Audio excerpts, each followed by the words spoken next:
In the not too distant future, next Sunday AD, there was a guy named Joel, not too different from you or me. He worked at Gizmonic Institute, just another face in a red jumpsuit. He did a good job cleaning up the place, but his bosses didn't like him, so they shot him into space. We'll send the cheesy movies, the worst we can find. We'll have to sit and watch them all, and we'll monitor his mind. Now keep in mind, Joel can't control where the movies begin or end, because he used those special parts to make his robot friends. Robot roll call Cabot, Gypsy, Tom Servo, Crow.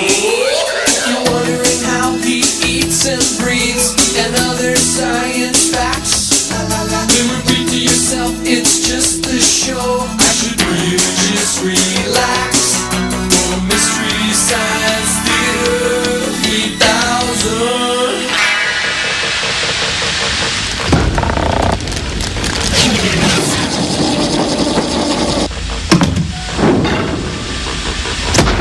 All right, now bring it down, and back up again, back up. Good. Hey, Cambot, bring it in a little bit. Wow. 30 seconds to commercial sign. Wow, well, it's really good to see you again. As you can see, we've done a lot to change the ship, and now we're working on Tom Servo's voice, so there's really a lot going on. And I have a terrible toothache. He's a robot. He doesn't have any teeth, but don't tell him. Huh? What? Commercial sign in 10 seconds. Anyway, I'm really glad you're here, so stick around. Commercial sign in 5, 4, 3, 2, 1. Commercial sign now. See ya.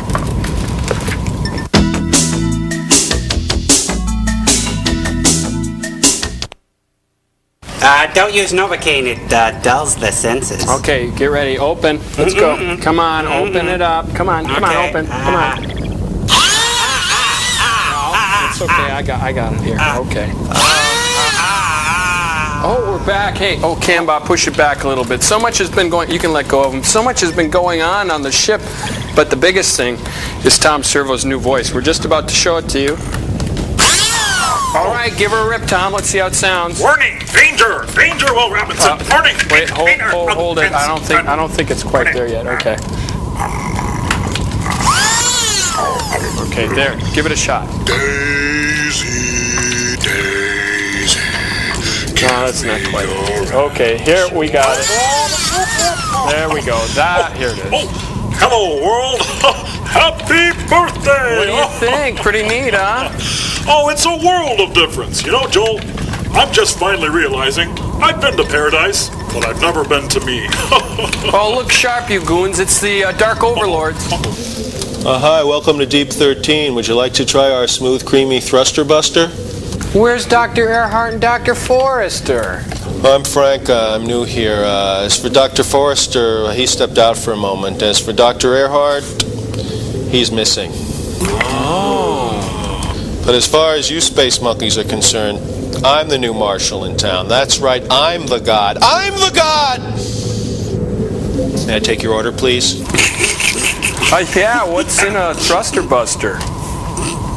Thruster buster is a thick 4-pound slice of our oven-tempered meal food, covered with a wet runny blister of growth compost, onions, lettuce, mayonnaise, tomato, special sauce, skanked while you sleep. Would you like some fries with that? No, we'll have 4 solar burgers and 4 space spuds. Would you like something to drink with that? Yeah, what do you guys want to drink? I'll have a Splunky mango. Cream Spunky for me, please. Mix! Okay, I'll have a mango too. Okay, so that's 4 solar burgers, 4 space spuds, 4 Splunkies, 2 mango, 1 mix, and 1 cream. Are you going to be eating out, or will you be dining in with us? What the heck? We'll eat in. Bring us down to Earth. That's the button on the left over there. Got it. Oh, Jerry, listen, I need you right away. Set up a table for 4, okay? Thanks a lot. Sylvia, I need you to take these thruster busters to this address right here. Listen, no burrowing up through the bedrooms this time, okay? Thanks. Oh, how's our new enterprise going, Booby? Sold another one. Oh. That's right. Just sold our first order to dine in, as a matter of fact. Oh, Frank, look at me when I'm talking to you. We don't do dine in. We only do takeout. Who wants to dine in anyway? Oh, it's Joel and the robots. I was just about to bring them down. What? No! Uh-oh, looks like the Splunky's about to hit the fan. There! Now, Frank, go get this week's invention exchange. And as for you, my takeout troglodyte, the only thing you're going to be served is more bad movies. Now, I know Frank isn't much, but he's showing a lot of promise in the invention area, and I don't think you're going to be able to put one over on us this week. But you go ahead, Joel. Hit me with your best shot. Fire away. Hey, sirs, what do you think? It's my new invention. Back it up, Cambot. It's called the BGC-19, and it's based on the premise that drummers just don't get enough attention way in the back. With the BGC-19, you can supply that all-important backbeat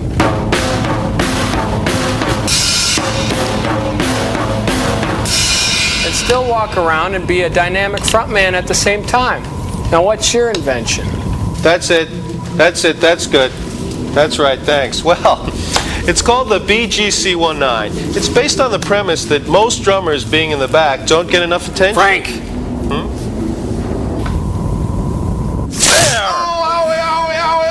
I didn't know it's wrong to stale. Who are you to judge? Well, Joel, under the circumstances, I'm afraid I'm going to have to stick it to you this week. Rocket Ship XM will assault your pop and folk sensibilities. It's a chillingly uninteresting assault of mind-numbing, gut-wrenching, brain-bloating non-action. Oh, a Lloyd Bridges movie? I guess I could handle that. Lloyd Bridges with Hugh O'Brien? No! And movie side! Oh!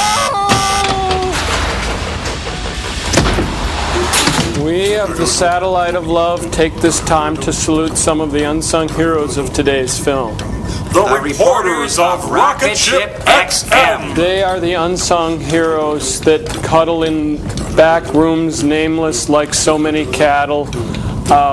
They are slightly out of focus, and we hold forth that they should not be forgotten. Doom, doom. They are the journalists, the plucky personnel of the press corps, whose mighty pens and pencils dutifully record whatever drivel they are fed. Proud and passionate, nonplussed by the elegant beauty of the United States space program.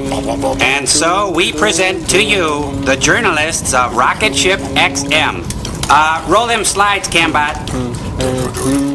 Meet correspondent Donald Bunsen, science editor for the Ellen Meyer Flash. His scathing 7-part series on stopcocks almost won him the 1953 Pulitzer Prize, 80626. The famous twin reporting team of Dirk and Kirk Berger, who cover both sides of a story, Dirk up front and Kirk always from behind. Their style is like an Oreo cookie, hard-biting reporters on the outside, a creamy story in between. On the left, Hugh Beaumont's brother Spike, hairstyle editor for Today's Rugged Man. The boys in the city room say Spike can sniff out an ounce of pomade from inside a locked closet. Notice Spike has donned his flying wing lapel suit in preparation for today's plum assignment, the trend-setting hair helmet of Lloyd Bridges.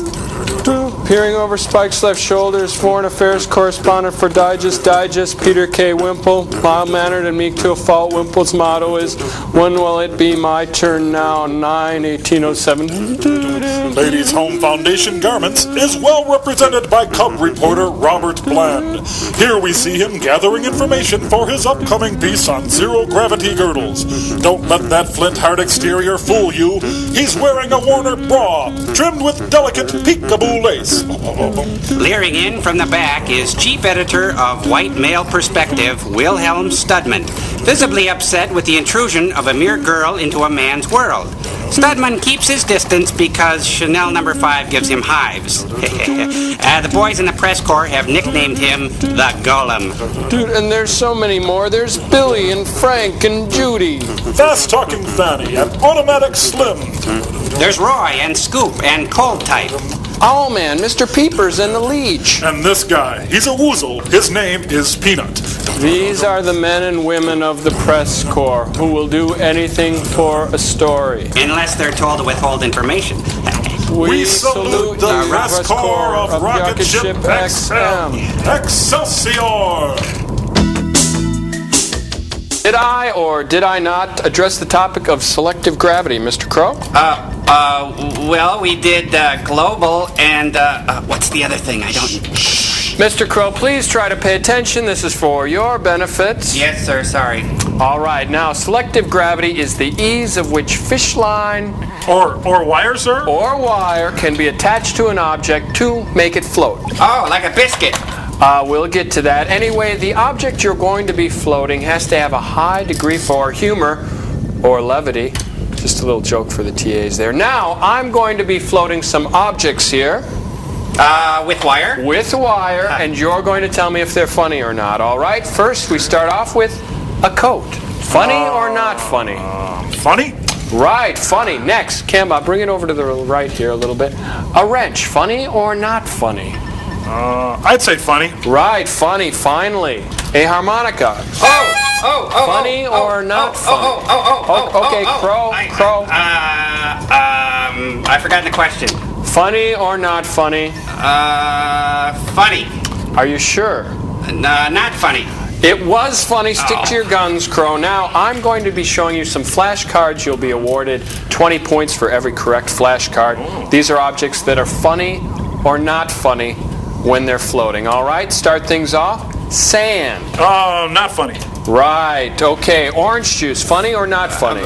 Funny. Right, next. A baseball. Funny. Wrong, not funny. All right, woodchuck. Funny or not funny floating? Funny. Extremely funny. Next. Funny or not funny floating? Sally Field. Not funny. Right, next. Funny or not funny floating? Sebastian Cabot. Funny. Right, extremely funny, but impossible. Finally, the rules get a little blurry here, guys. Christopher Reeves in Superman. Funny or not funny floating? Not funny. Right, Christopher Reeves in Monsignor. Funny. Right, now, Christopher Reeves kissing Michael Caine in Death Trap. Oh, funny. Right, finally, Gallagher. Funny or not funny floating? Not funny. Extremely unfunny. Now, we go into the lightning round. Cambot, put it up on the screen, and Magic Voice, let's have the password.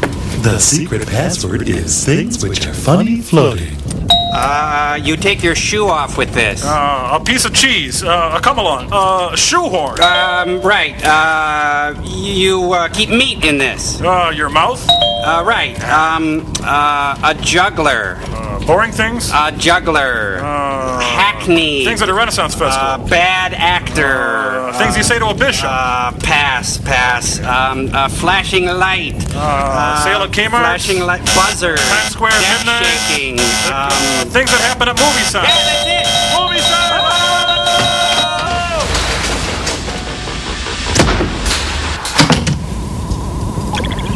What do you guys want to do with your life? What are your dreams?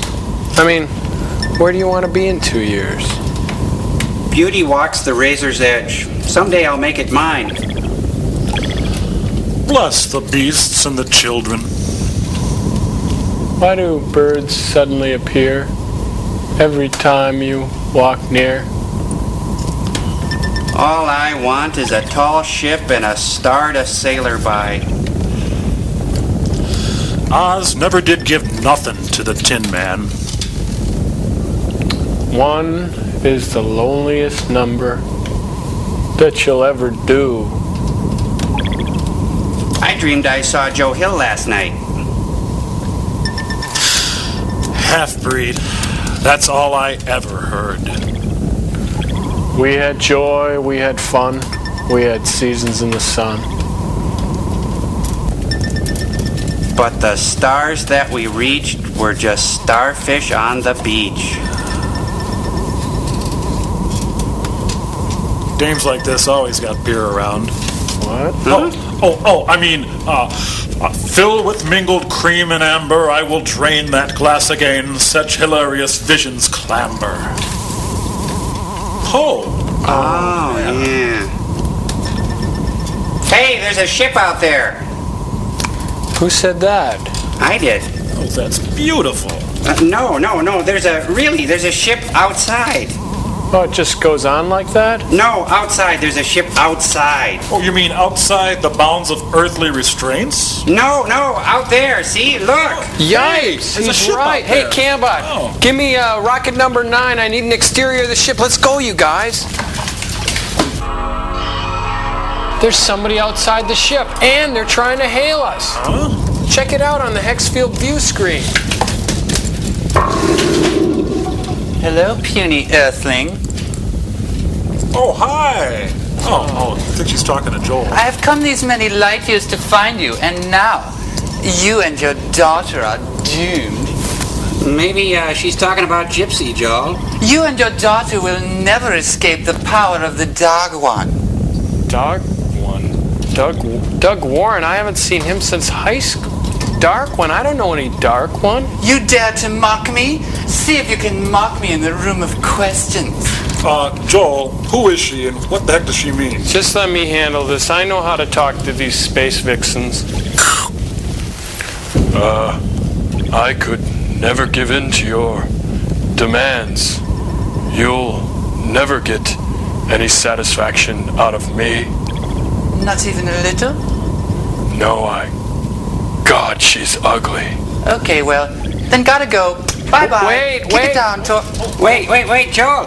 Maybe she can help us get back down to Earth. Yeah, can you rescue us or help us? To Earth? I don't know. What does it look like? Oh, we have to get down to Earth. How nice for you. Well, gotta go. Ciao. Bye-bye. Talk, kick it down. I live to serve you. Bye-bye. Oh, wait. Oh, man. What a strange woman. It kind of makes you think, though, doesn't it? Yeah. Guess you don't have to be a rocket scientist to pilot a rocket ship. Well, at least we've still got each other, you guys. Yeah. No matter where I serve my guests, it seems they like the kitchen best. Yeah. And if you don't believe the dead come back to life, you should see this place around quitting time. Yeah, it's a nice day for a white wedding. We got commercial sign. Hey, I'm moved. Who said that? Oh, was that Blake? Oh, Yeats, perhaps, or Rod McEwen?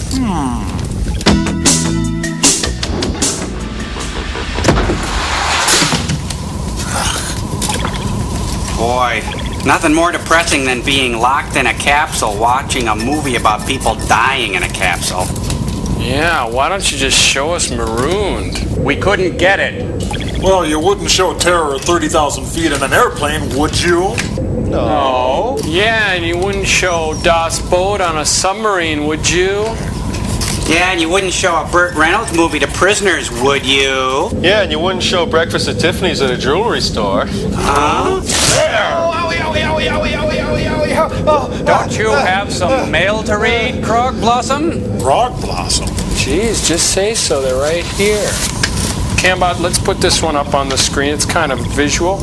Dear Joel, let me start off by saying I love your show, but I think it is time to get some new robots to aid you in your quest to find the dumbest sci-fi movie ever made. Sure, Cambot, Gypsy, Tom Servo, and Crow are great, but you need more guys to fill up the empty seats in front of the theater. Oh, I don't think so. Well, I guess that's it. Looks like you can bring us down, Frank. Okay, sure. No, you idiot. Tell them what you thought about the experiment. That'll be $5.50. Pull ahead, please. Oh, never mind. Until next time, Jolly Cakes. All right, Frank, push the button. Oh, what did I do? It's okay. Hit shift. Clear. Okay, now hit the button. This one? That one. This one? This one. Sorry, he's new. See, this is a Dutch Navy rub to kind of give you the service like that, okay? Oh, geez, hi. Boy, it's really a hairy day. I got a load of laundry, and I just got done giving the robots a bath, and I'm about to put them down. No. Then I got to clean up the load pan bay. Servo messed it up. No, it was both of us. We were having sword fights. Yeah. That bug ya? Oh, stop it. You guys just gotta Joel, take tell him it to easy. stop. Would you take it easy? You're just overtired. Not doing right? Commercial sign in 10 seconds. I don't want to hear another peep out of you two, all right? Commercial sign in 5, 4, 3, 2, 1. All right, that's it. That's it. Good one. Nice one.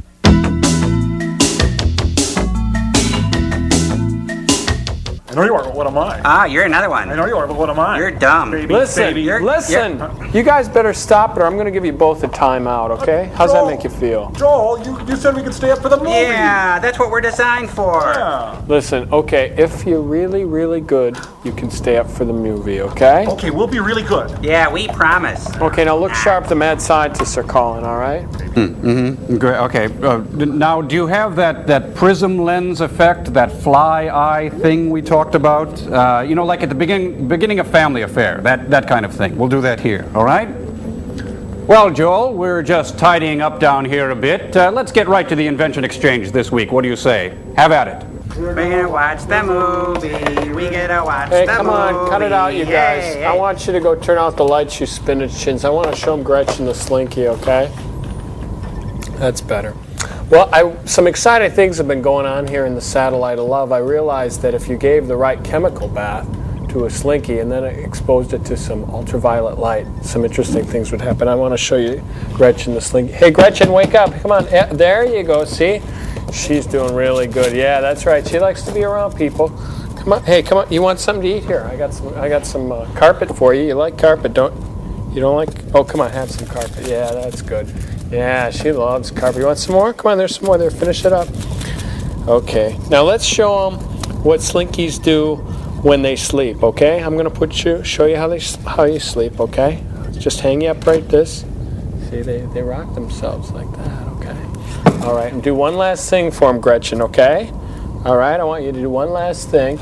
I want you to do your impression of the 60s, okay? On the count of 3, all right? 1, 2, 3. Do your impression of the 60s. That's good. All right. Cool. That is adorable.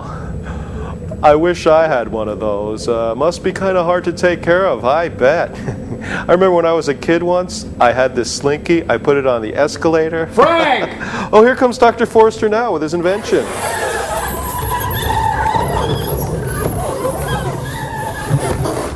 Well, Joel, this invention is based on the old Slinky train toy I had as a kid. It allows me to be in 2 places at once, connected by the special biotube. Well, it's much too complicated. It would take a scientist to explain it, and I'm simply too mad. Well, what do you think, Joel? Hey, you guys are always stealing my ideas. We're monitoring your mind, Joel. Besides, in space, no one can hear you sue. Tell him, Frank. That's right, we're evil. Evil! Those are just the most delightful little cute creatures. I want one like that. I want a little critter just like that. I'm going to go to the Hasbro Humane Society. Frank! Huh?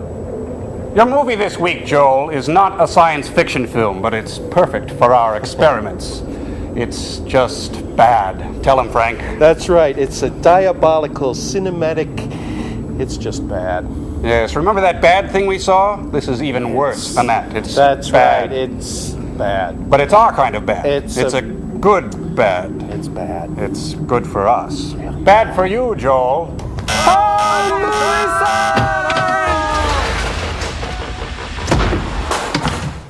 All right, well, we got a really neat treat for you guys. We worked on some heavy charts about side hacking. Cambot, I want you to run that race footage in there on the chroma key. Okay, you guys, vamp. Yeah, I'm trapped up in outer space. Sometimes my life feels like a big pile of nothing. So what? Word, I live with it, dig it. But anyway, we in My Bloods would like to wail out a song about our friends, the side hackers. It goes like this.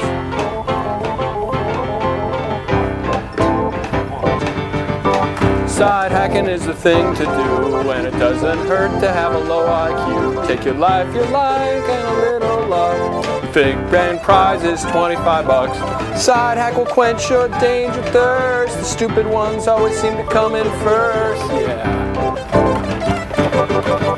Side hacking is one big bash, the favorite sport of cheap white trash. When you're on your side hack, make sure you don't slip. You'll end up with 5 metal pins in your hip. Lean way back till you scrape your butt. Make it look like a quarter-pound of ground chuck. Yeah, oh, side hack it crow. Woo! Oh, go crow.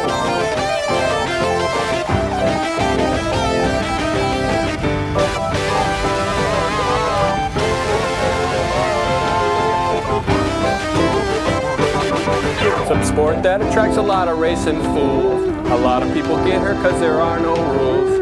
All you need is a toxic landfill, a cycle and a sidecar and an urge to kill. Better get with the sport cause it won't last long. The founders of the sport are laid at Forest Lawn.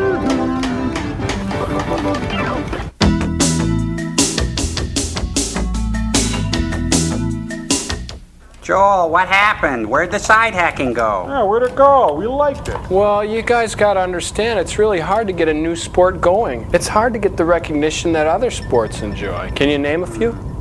Kickboxing from the Philippines, tape measure racing. And computations and Australian rules football. Right, and what do all these sports have in common that side hacking does not? Rudimentary interest factor. A sense of fair play. A small measure of self-esteem. Right, these are all really good answers, but the thing I was looking for was terminology. It's impossible to have play-by-play or color commentary without it. So, let's put our heads together and come up with some terminology that showcases some of the really exciting moves in our sport, side hacking. Cambot, roll that footage. It looks like the Wesley brothers out of John Harding starting things briskly with the Fuller Brush Man and a Rumpelstiltskins followed through with a teenage co-ed prison.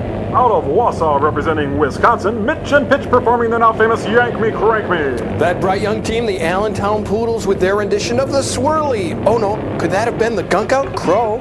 Thanks, Joel. I think that was more of a spinning love funnel from those fresh-faced kids of Kankakee Community College. Oh my goodness, it's a line vodka slow burn and a hop skip and a gold lame with a fin toozler and an itchy gorilla! An itchy gorilla! Oh, here comes the Big Blue Flamer, followed by Tea Time Richard Scary, the Full Tilt Bozo Crazy, and Just Plain Stupid. It's an exciting day indeed here at Japanese War Atrocity Park and Pavilion on the Park, but what's this? Is that the antiquated old Puffa Baba O'Reilly attempting the teenage wasteland on the Heidi-Ho side of the track? From the darker side of the street come the Caps Napper, Maynard and Eleanor, Casey's Rolling Pizza, and Just Imagine. Meet you on the dark side of the moon. It's the Ghostly Trio, followed by No Tell Motel, Asper Cream, and Death by Chocolate. Oh, hold on to your epidermis. It's Deputy Dog and the hard-drinking Soldiers of Fortune attempting the off-copied Leaky Cheese. Shake Me to Wake Me Crow looks like Batman and the costume critters of death are going crinkle cut and somebody's got to pay. But uh-oh, funny haha, funny strange with the Batman until screaming, hey world, check me out. Hand me a Hoover. It's Raspberry Commie, the fruitful, snootful, and hickory dickory die attempting a butterscotch push with a frunky. Ho, ho, ho, is that Go-Go the gorilla with bloopers, blunders, and practical jokes with Starchy, Cock of the Walk, and their Finn Toozler? There's Electro Woman and Dinah Girl and the George Barris custom show rod, bravely attempting the big guy with a Tommy Tune on the side. I've got to correct you on that, Crow. I think he's attempting the stinky guy with a Peter Allen. Uh-oh, that means he'll be disqualified and slapped with a day in the life of Ivan Denisovich. That could be a problem for our Quentin Crisp, who's expected to deliver a Fighting Arnovich brother or a God, your helmet smells good. Uh-oh, here comes Nutsy, the side-hacking clown performing his famous tension envelope routine. Don't get too close, because remember, kids, he who smelt it, dealt it. Let's give him a round of applause as we all pardon his blooper. Well, it's been a big day with plenty of sheer gut blowouts, juicy Lucy's, and a woozle whose name was Peanut. This is Crow and Joel and Tom Servo in the pit. We'll be at the 19th quadrant attempting a grass grinder, and ground grass is a mulch, and mulch is good for your lawn. That ought to hold it. Oh, we got movie star!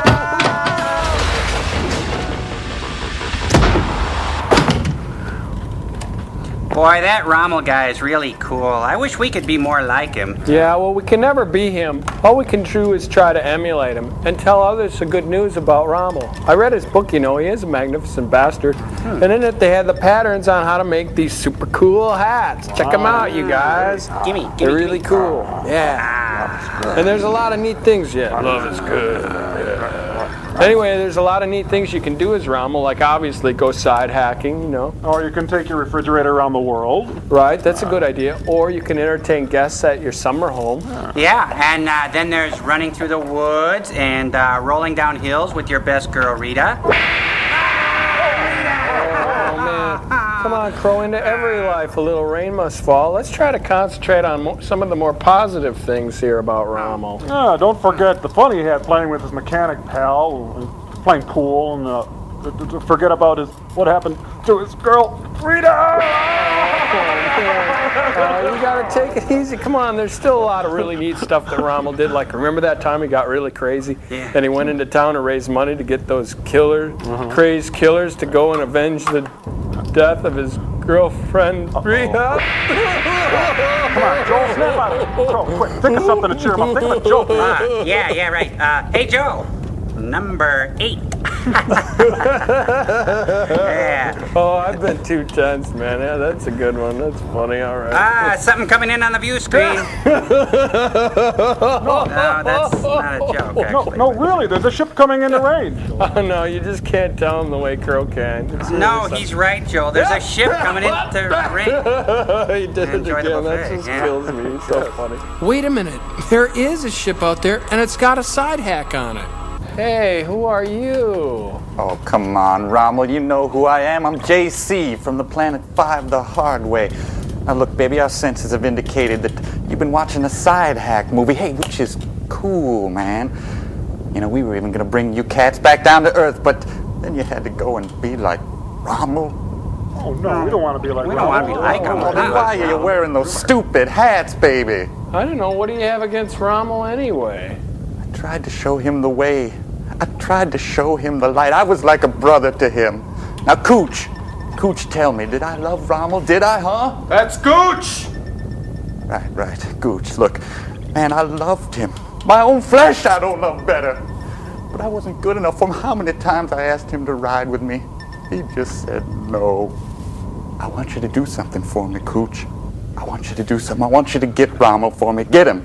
Get him, man. Get him. I will. All right, good. I will get him. Cool, baby. I will get him. Just get him. I will Would get you him. Go get I Rommel. will get Go him. get Rommel. I will. Get him. I will get him. Wonder what they wanted. Yeah. Man, I hate to say it, but for being marooned on a satellite, it's sure getting busy around here. Yeah. That's true. You know, that Rommel guy has a lot on his mind. We're just not the types to be carrying around that kind of psychological pain and emotional baggage, you know. Yeah, you're right. Let's go watch the rest of the movie. There's more movie? Oh,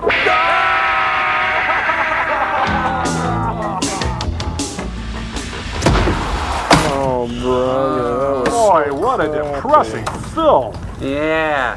Talk about nihilism. That's the second film in a row that had the hero die in the end. Boy, we're never going to snap out of this existential dilemma. Oh, I was afraid this would happen, so I brought this thing along. But Joel, why was the movie so bad? Yeah, it was cool in the beginning with the side hacking, then it went right down the drain and they had to pad out the rest of the film with all that killing. Oh no, Crow. It wasn't killing that padded out the film. Huh? Only love pads the film. When stories were young and dreams were not done, and sorrow was so far away, a storybook scene with songs to be sung, and life was just for today. Oh, Joel. But nothing lasts forever. Only love adds the film of all the dreams you treasure. Only love pads the film. Joel, may I? Please. The plans that you made with 2 hearts as one, our flowers still grow in the wind. Crow. You give or you take a day in the sun, but even the sun must ascend. Everybody now, La la. But nothing lasts forever. Only love adds the film of all the dreams you treasure. Only love adds the film. Aw, Gyps. Scientists are calling, and now we better get going.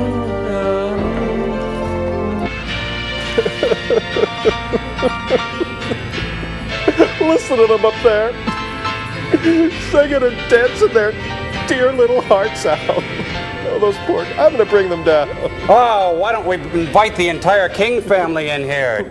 Oh, and the cow's sousing up with people. Oh, never mind.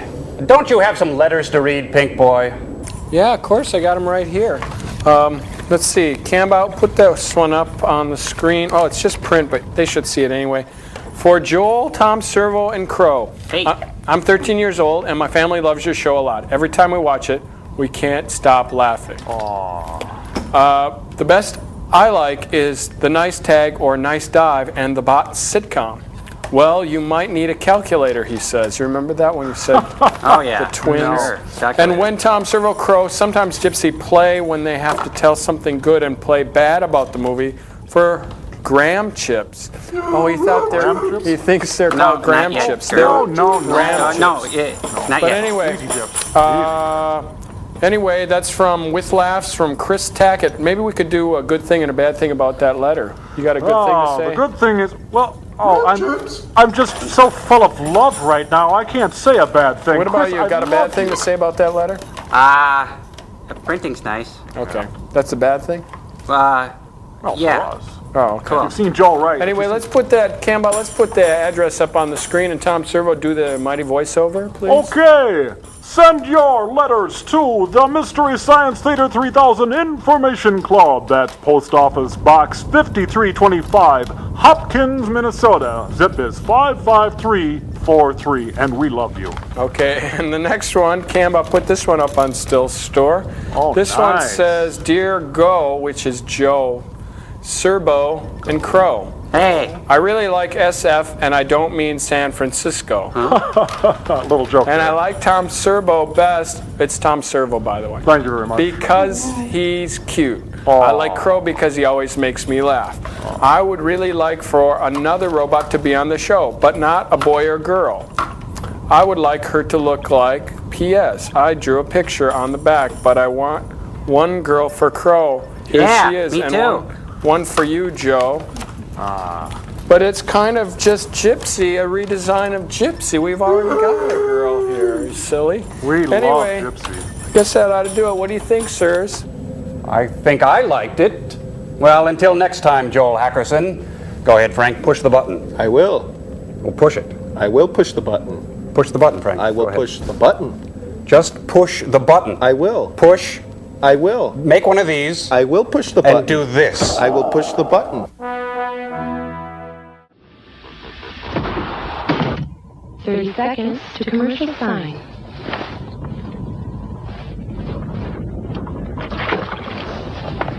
Hey, everybody.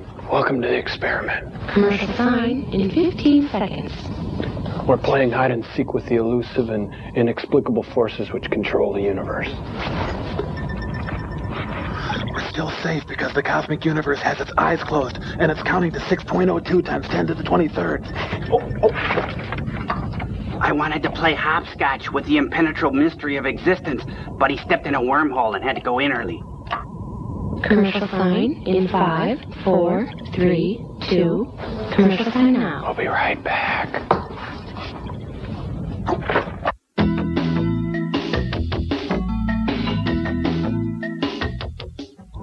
97, 98, 99, 100. Ready or not, here we exist. Oh, look, the cosmic universe isn't even trying to hide. Oh, and the feckless ubermunces are flexing their zeitgeist again. Huh? The scientists barking down my snorkel. Oh. Okay, this is how it goes down. There's the chorus, and then you come in after the bridge. Legato. Can you dig it? Okay, and then I start swinging like it ain't nobody's business, and that is if my chops are in shape. You know, chops. Forget it. Joel, what can I do for you? What are you talking about? You called us. Oh, that's right. I called you. I think you're supposed to do the invention exchange. Okay, this is my invention exchange. It's called the radio arm saw. And it's based on the premise that carpenters for the longest time would have apprentices that would study under them and do some of the more mundane work. And now a lot of young people go right into the fast food industry. So none of the carpenters can afford them except for maybe Bob Vila. But what this has is a circular saw that I bolted onto a remote control car. All right, and you can pan it back now, Cambot, and we'll show this. And what we got here is a board, okay? I rev up the car. Okay, there it's going. It's kind of loud now, so just try to pay attention anyway. And it drives right across like that, and it saws the board right in two. What's so great about that? It's based on the premise that the further you are away from the saw, the better off you're going to be. Oh, huh? Oh, come on, shake it off, Joel. You're okay. Could happen to anybody. You okay, Joel? Yeah, no, it's all hot and it hurts and stuff. Oh. Well, that doesn't look OSHA inspected or anything. But anyway, right now, Dr. Forrester is going to jam on our new invention. Right, sir? That's right. Thank you, Frank. Now, earlier today, Joel, I removed my own head and fused it to the bell of this baritone sax. When Frank blows into the mouthpiece, I wail. That's right. I press the valve down here. The music goes round and round. Whoa! And it comes out here. Yes, I call this little invention Dr. Sax. Now I'd like to play for you some of my favorite John Coltrane charts. Hit it, Frank. An evil supreme, an evil supreme, an evil supreme. Well, what do you think? You may have just crossed that line.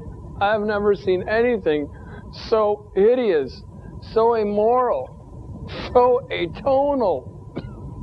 Thank you. Oh, I've got to clean out a spit valve. Thank you, Frank.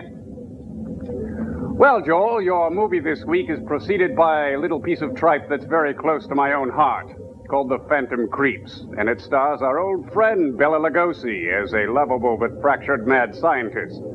Bad print, bad sound, bad for you. Deal with it, joyless prole. Oh, we got movie time! All right, and welcome to Bella's OK Discoveries. My name's Joel. A product that can allow you to make anything at all explode? We'll see it on today's show. Then we'll be showing you how to make your neighbor's house turn into instant rubble. But that's in the second segment. Now introduce my guests, Tom, Servo, and Crow. Thank you, everybody, and good day to you, Joe. Now, what we have here, can we pan over here and get a little look at these? Down here, it's called the Phantom Creep. Now, it's been in use for Great Britain for years, but not a lot of people in the States know anything about it. Looks like kind of a spider. Yeah, that's right. Now, let's take a look at this shirt here that we prepared ahead of time. It's been smeared with Axle grease, a little blood, some chocolate, and a little polychlorinated biphenyl. Oh, I know Cambot and I wouldn't want that to happen to us. Okay, so what we want you to do is attach one of those little discs there that you have in your hand. This disc, that's it? I love it. Okay, how much would you pay? We're not there yet. Okay, so we attach the disc to the shirt, and we bring in our little Phantom Creep. Now, there it goes. Can you see? You see? There it goes right in there, and... I love it.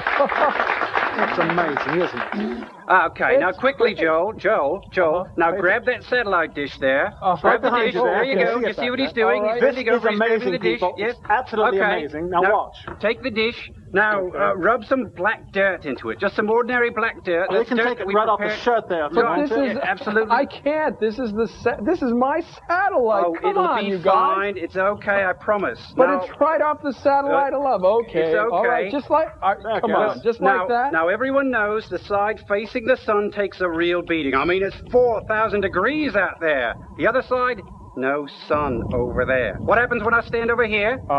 You're out of the sun? That's right. It's ice cold over here. We take a little disc. Take one of those discs. Right in the center. Okay. And here it comes. Watch the TV. Isn't that amazing, huh? That's fantastic. Okay, I love it. My heart says yes, but my heart says, how much? Okay, now, Joe, if you were to sneak into a mad scientist's lair and try to buy all this, well, it would cost you well into the millions, wouldn't it? That's right, Servo, right. The genetic engineering alone would run hundreds of thousands of dollars, not to mention the arachno-pyrotechniques. All right, you know me, I'm a hard sell. Come on, let's make a deal. Make it better. Okay, now, I'm glad you asked us for that. We're going to sweeten the deal a little bit for you here. Now, we're going to throw in the napalm spider. That's this right here, right? That's right. Now, is that jelly gasoline? Oh, it's not just jelly gasoline, Joe, but a highly effective anti-personnel device. I see. Okay, but what's the deal? They're like 3 spiders. Well, we've got the napalm spider, the defoliant spider, and mint.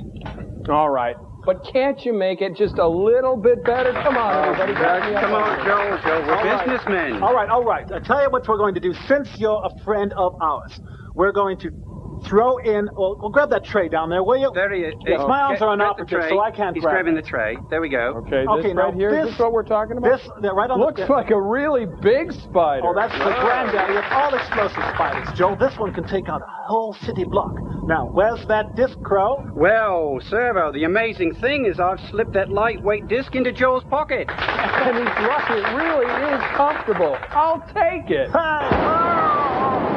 I like this Phantom Creep bit. Reagan's deregulation of television really pays off.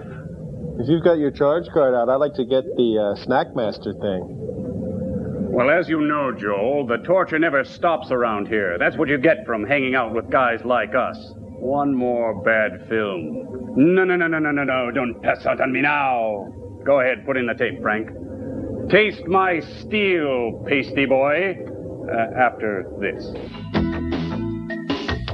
Hey, Joel, so what's the deal with those magic binocular things we've been seeing? Oh, that's an old cinematic device that filmmakers of old used to use to kind of teach the viewer that they were looking through binoculars, even though if you really look through binoculars, it looks just like a movie screen. And so then they just run totally unrelated stock footage of animals, right? And not even at the same altitude. Or creatures not even indigenous to the area? Yeah, right. In fact, Cambot came all set up with such things. They're called gobos if you want to see them. Gobos or matte box effects for film. Okay, you want to try it? Oh, so we'll just sit here and act as the brunt of your little visual joke? Yeah, that's right. Okay. Something like that. Okay, this one is called the binocular. Hey, get us. We're a piece of stock footage. All right, and this one is the keyhole scope.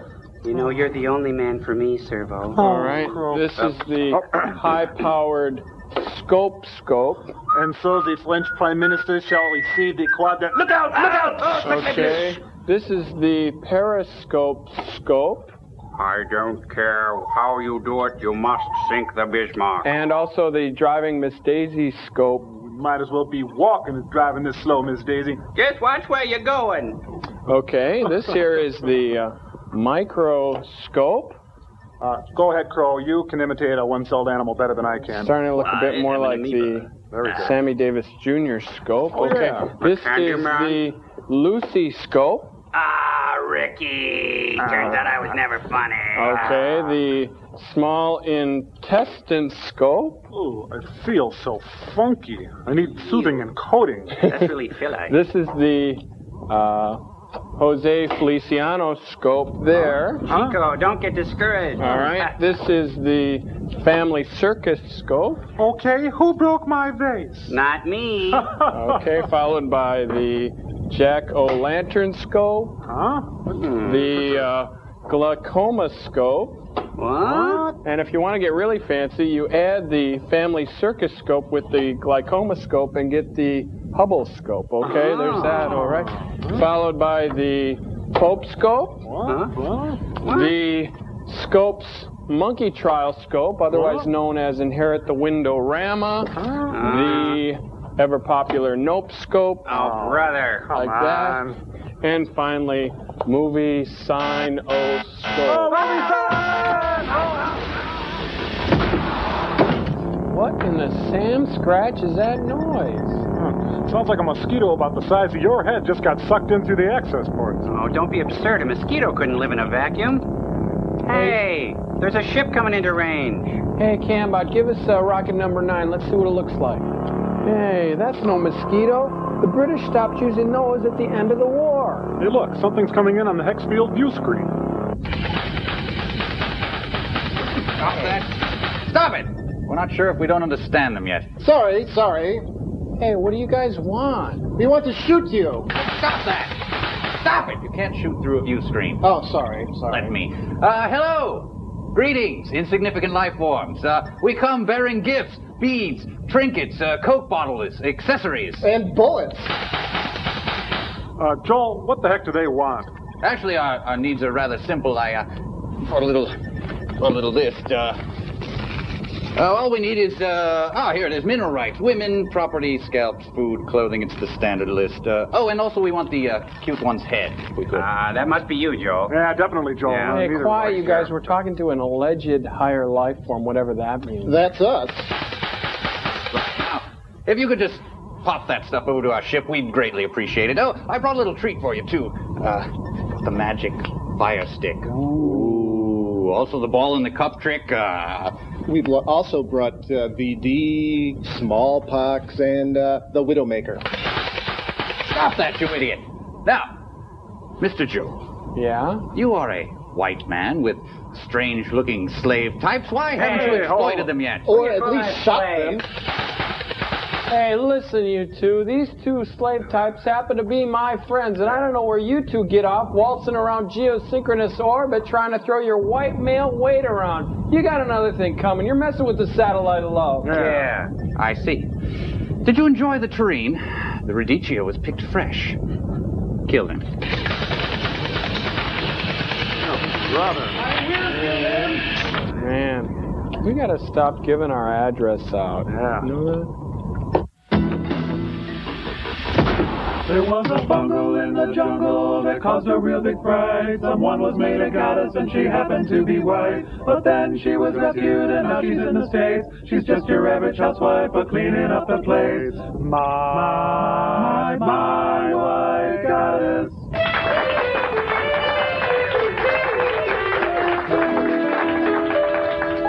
Well, you can just tell them if they're not going to worship me, I'm not going to join their PTA. Hi, honey. I'm home. Oh, how was work today? Boy, it's a jungle out there. Well, aren't you going to bow down and kiss my feet? Hey, you may be queen of the jungle, but I wear the khakis around here.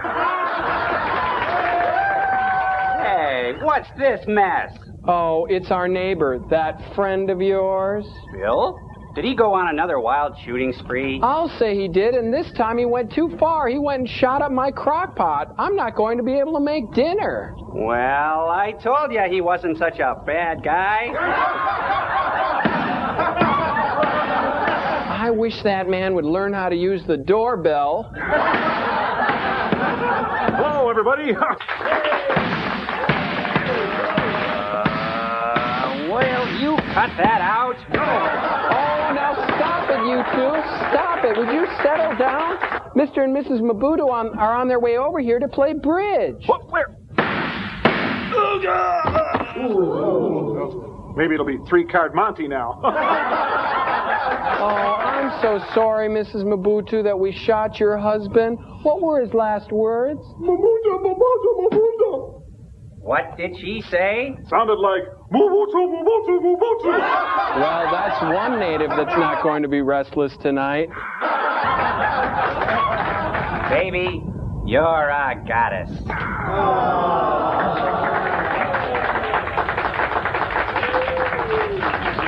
How sweet it is! Tom Servo! Art Crow! Sheila McGypsy! The Miami Beach audiences are the greatest audiences in the world! Good night,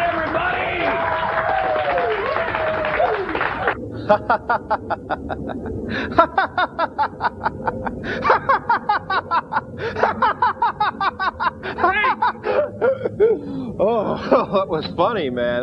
That was even funnier than an occasional wife, even CPO Sharky. Listen, you hockey puck, they've got letters to read. Okay. Sure, I got them right here. I really appreciate you scientists faxing these up for us, but this one is from Margaret Bannister, okay? And show that on the still store, Cambot. Oh, see that cute picture sweet. and everything? Yeah. Dear Joel, I like your movies. You're really funny. I'm 5 years old. Really everything you want to know about people when they write. I think so. Crow is really funny, and Thank Tom you. is too. Thank you. And I don't know, she must have forgot about you, Gypsy, but I'm sure She thinks would, you're funny, too. I'm sure Gypsy. she would think you're funny, too. And she sent us actually 2 pictures along with a photo. Put that one on Cool. Cambot. That's really And then we nice. got this one, too, which I really like. I thought it was kind of cool how she just drew it black where she didn't know what our bottom of our bodies That's were. imagination. But you see, there, Oh, there it is. Yeah, that's what it looks Anyway. like. It's my dressing well, I gown. guess that ends the experiment, sirs. I hope you enjoyed the skits and stuff we Joel, did. can I say the address, please? Oh, yeah, I better do that. Send your letters, drawings, and whatever it's to the Mystery Science Theater Information Club, Post Office Box 5325, Hopkins, Minnesota. The zip code is 55343. Keep them coming. Right, and I guess that ends the experiment, sir. Well, very nice, Clambake. Well, very nice, Cranberg. Until next time, Jolierini. Until next time, Jolly Weenie. Okay, Frank, push the button. Okay, Frank, push the button. What? What? Would you push the button? You push the button. Just push the button. Just push the button. Whoa. Just push the button.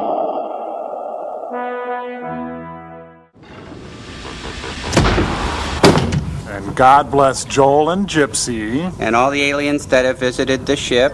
Hi, everybody. Welcome to Satellite of Love. When you got a job like ours, you have to believe in a higher power. 30 seconds to commercial sign.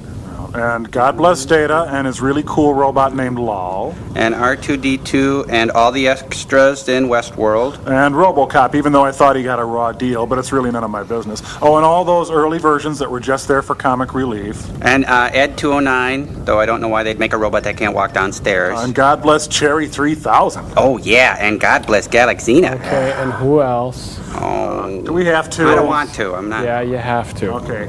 God bless Tweaky. Commercial sign in 5, 4, 3, 2.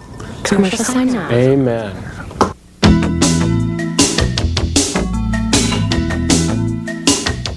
Come on, we have to pray for them. If we can pray for them, we can pray for anybody. I don't want to pray for the mad scientist. Yeah, Joel, why do we have to pray for them? Well, I think they're watching, and they control my oxygen. We don't want you to pray for us. We want you to pray to us. Isn't that right, Frank? Don't look at me! I said never look at me! Mommy! Mommy! Calm down. It's time for the invention exchange again, Joel, and we'll go first because we've got a party to go to later. Well, this summer's fashions cry out with jubilant 2-inch armor plating, saucy turrets, and shells aplenty. Can really clear the beaches this summer with our new tank tops. That's right. The best beach party ever was the one at Normandy. Beach blanket bingo is now beach blanket bombing with the latest in fashion artillery. That's right. Shelling on the beach takes on a whole new meaning. Let's get in position, Frank. Ready, aim, fire. Now let's see how we've done. Hey, wait a minute. I can hear the war. Oh, knock that off. Oh, now don't look at look here. Look, there's still a little red. I'm sorry, I can't give you the bear. Well, what do you think, Joel? Boy, we sure think differently, thank goodness, you know. You know, you guys took something fun and made it evil, whereas I took something evil and I'm making it fun. Check it out. It's the tickle bazooka, all right? It's for those times when just a normal tickle isn't enough. I based it on the premise of what the pundits, Fireside Theater, once spoke. Fighting's out of style. Fun's where the fear is. See, it's got a feather bayonet for hand-to-hand tickling. Okay. And then if you really want to have some big blast of ballistic hilarity, there's the mirth mortar. Let me show you. Brace yourself. Head for cover. Smile. What do you think? That is so neat. We could base a whole party around that. We could all get in our fuzzy feety pajamas and jump up and down on the bed. Look, the only party we're going to is the one where we dance on your grave. Oh, will I be invited? You'll be the guest of honor. Now, tell them about the movie. I gotta get out of this thing. I'm chafing like a bear. Well, Joel, this week's movie is called Catalina Caper, and it is delightful. It's a veritable feel-good movie, a lighthearted romp, a triumph of the human spirit. Thank you, Tommy Kirk, for making us laugh about love. Again. And it's got a great theme song. You're going to love it. Never, ever, ever say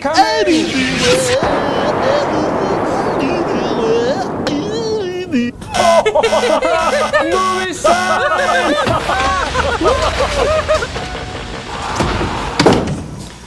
Joel, could you tell us about this thing called the 60s? Yeah, I'm amused and fascinated by such an environment that the beautiful, creepy girl existed in. Well, I was just a little kid when it happened, but I could tell you guys what I remember. Okay. Well, yeah, you're so much older than you're younger than that now. Yeah, whatever, Crow. Anyway, Camba, could you run that music? Yeah, cool, okay. Well, it was a lot simpler time back then, you know? Like, I'll give you an example. Like, it wasn't uncommon at all for your mom to come and serve you a great big char-broiled steak while she smoked and drank a tab and made your dad another Manhattan for the road. And that was just breakfast. Oh, go on. Yeah, there were seatbelts in cars, but nobody used them. Pre-sweetened cereals, subliminal messages. Drugs. People smoked openly on The Tonight Show. Hey, tell us about the Rat Pack again. Oh, okay. Well, as you know, Frank Sinatra was chairman of the board, and everybody else filed on in line, except for Jerry Lewis. He had had a falling out with Dean Martin, and they already had chosen Joey Bishop to be their comic relief already, so he was kind of out of luck.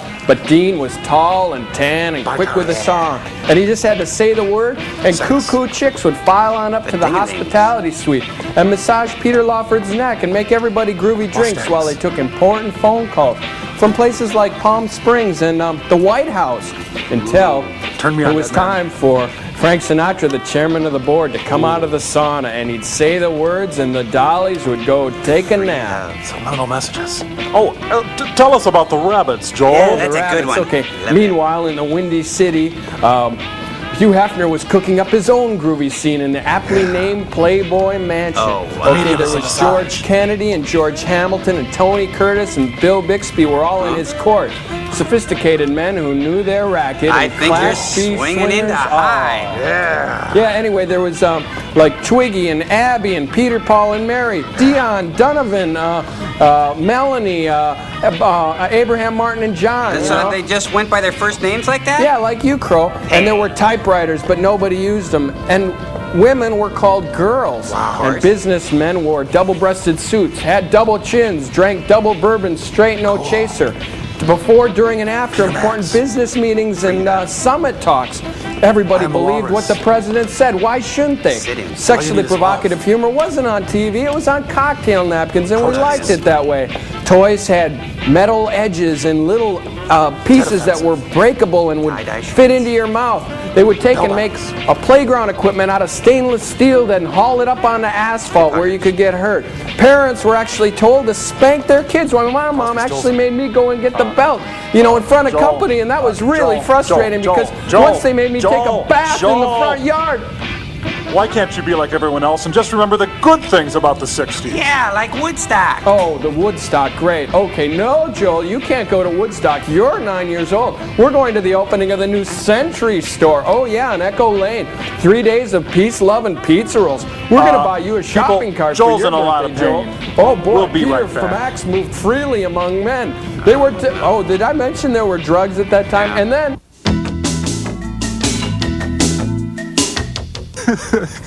Creepy girl. Oh, creepy girl, little creepy girl. Jeez, what's wrong, Tom Servo? You look as upset and downtrodden as a little robot with inarticulate limbs can look. Oh, it's Creepy Girl, Joel.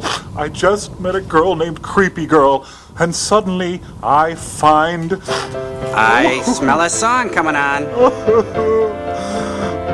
Oh, Creepy Girl, Lyle Wagner's a total jerk, second only to Tommy Kirk. Could you find it in your heart to love a bot like me? That fishy story you tell always makes me sleepy. But that's just what I get for dating a girl that's creepy, my creepy girl. Oh, C is for that feeling of uncertainty, for not quite knowing what ethnic group you're from. R is for the gifts you give me every time you smile. The first E is for, well, I don't really know, but the second E is really a grammatical thing, because otherwise it would be creepy girl, and where would that leave us? The P is definitely not for platonic, and why? Because I love you, my creepy girl. Oh, what are you, creepy girl? Are you French, Italian, or one of those swarthy gypsy types? Well, your accent suggests a Romance language, but I can't be sure. But we can definitely rule out a Germanic language. But it's okay, I'm a bot without a country. All I know is that I love you. I want to shout it from the mountaintops. But I'd have to get back down to earth and actually climb a mountain. Or they could just drop me off on a mountain. I don't care. That would be okay, because I just need you, my creepy girl. Won't you be mine? I'll give you scrolls and fish and tinker toys and wine. I'll ditch these guys if you'll be my creepy girl.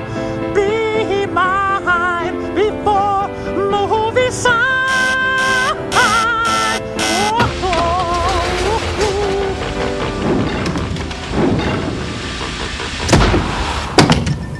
Oh, man. Oh, I think it's his sarcasm sequencer. So I'm going to have to field strip you, little buddy. Come here. Ow! Hey, that hurt. Give me that back. Neat. I'd like a wing, please. The overlords are calling. Look sharp, you guys. Oh, hi, Joel. Just thought you'd like to see what we got going on down here. I think you know everybody. This is Jerry, and that's Sylvia, and you know Joel and the bot, so let's get started. And oh, Jerry, you haven't even touched your sandwich. It's good stuff. And Sylvia, coffee? Just all you want. Free refills. Free refills. Anyway, we're going to have a lot of fun. So let's get started. We've got fun, easy to plan stuff here. Now, Sylvia, back me up on. You know what I'm talking about, this one. Are you with me on this? These guns that are stored underwater, this method with the baggie and the... It makes no sense. It's totally impractical. It's just outmoded stuff. We have nothing to do. But this product that I'm giving you the opportunity to get in on here, it's a triple ply polycarbonate reinforced substrate. As a matter of fact, it's the type of material used by the astronauts on It's About Time. It's very... Fred, how's our new venture going? Frank. Oh, whatever. Oh, well, it's... Don't mind me. I'm just going to sit in and observe. Okay. Go on with your presentation. Okay, good. She gets some of that. I think we got some Wisconsin cheese log there. It's not the same thing with him. Okay, we got... oh, this is for storing hand grenades. This is perfect. It fits on, and we have the gel in it. It stores at 3, and look, it fits perfectly. It's okay, and we have the this salad. It's fruit salad. Stays perfectly well. Never would. Oh well. Here, let me just put that there. And this is even better. Here, this will stay right on there. There's no thing in the, here, stick that up there with the thing, and we'll put the... Oh, maybe I should do a joke. You ever notice how the mole men with the thing and the coffee with the... Put the... Frank? Frank? Huh? Why don't you just pack it all in here? It's okay. Why don't we just start cleaning up? I give you points for your little party here, but You're gonna hurt me, aren't you? no, Frank, I give you a... You're gonna be mean to me. No, I'm not. Why do you pull away? You're gonna be mean. You're gonna hurt me, and it's gonna be humiliating. It's gonna hurt and stuff. Look, Frank, you've got a lot to learn about being a mad scientist, and you know, I think I'll buy one of your melon ballers. Well, actually, there's some melon right up there. That'll be... Frank! Frank's going to be having a little pain. We'll be right back.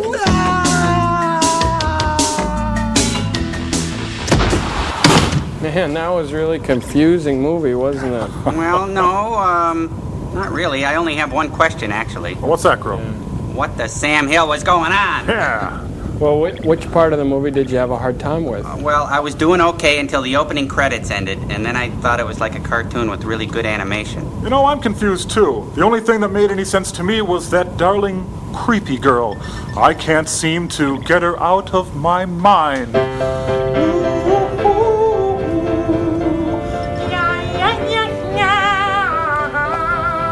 Tom. Stop the music. Cambot, cut it out. Sorry. Very good, Mr. Tommy Servo tune there. I had a feeling this was going to happen with this. So on the way back from the theater on the spiral on down, will you move over, you guys? Excuse me. I took the liberty of making this chart of the film, okay, so we could figure it out a lot better. Neat. Yeah, great. Thank you, you spinach chins. Anyway, this is going to make us all feel better. So let me just start explaining it and we can help each other. Okay, Act 1. The Alan Sherman wannabe in the Crayola hat, that's this guy down here, steals the scroll from Pegboard Mansion. Okay, Tom? He hands it off to the Louis Nye guy, the Billy DeWolf wannabe with the Jim Backus mouth, and the upgrade wife aboard the thinnest ship in the Navy. I remember now. Upgrade wife drew a fake of it, which they planned to pawn off on Mr. Vanapolis. Yeah. Okay, Slam Dance Cosmopolis. Yeah, do the Worm Acropolis. Would you two stopolis? Okay, now, then, Lockjaw, Jim Backus, and Crayola Head here get in a big plastic hassle with Lyle Wagner, and the script or the scroll ends up going south. Hold on, Joel. You're getting way ahead of yourself. What about Tommy Kirk meeting the creepy girl on the boat and the sensitive soliloquy about the little fishy? Well, wait a minute. You're both forgetting to mention that all the singing and dancing with Little Richard tripped up on goofballs. What the heck did that have to do with anything? The entire plot was hinged on the relationship between the creepy girl and Tommy Kirk. No, listen, the whole emotional thrust of the second act was when Lockjaw throws the hullabaloo come treasure hunt to get the scroll back in his possession. No, wait about. What about the dysfunctional relationship that the kid who looked like Jim Baker, shared with Billy DeWolf and Jane Bennett? I thought that was the emotional center of the film. If anything, Crow, that was the emotional Tootsie center of the film. Man,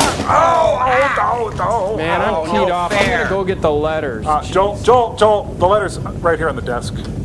Shame it. Okay, all right. Read that letter, will Let's try to calm down. Come on now. Okay. Oh, this is great. I'm sorry I got kind of crazy there, but so am I. Okay, this is a really neat letter. Let's put it up on the screen there, Cambot.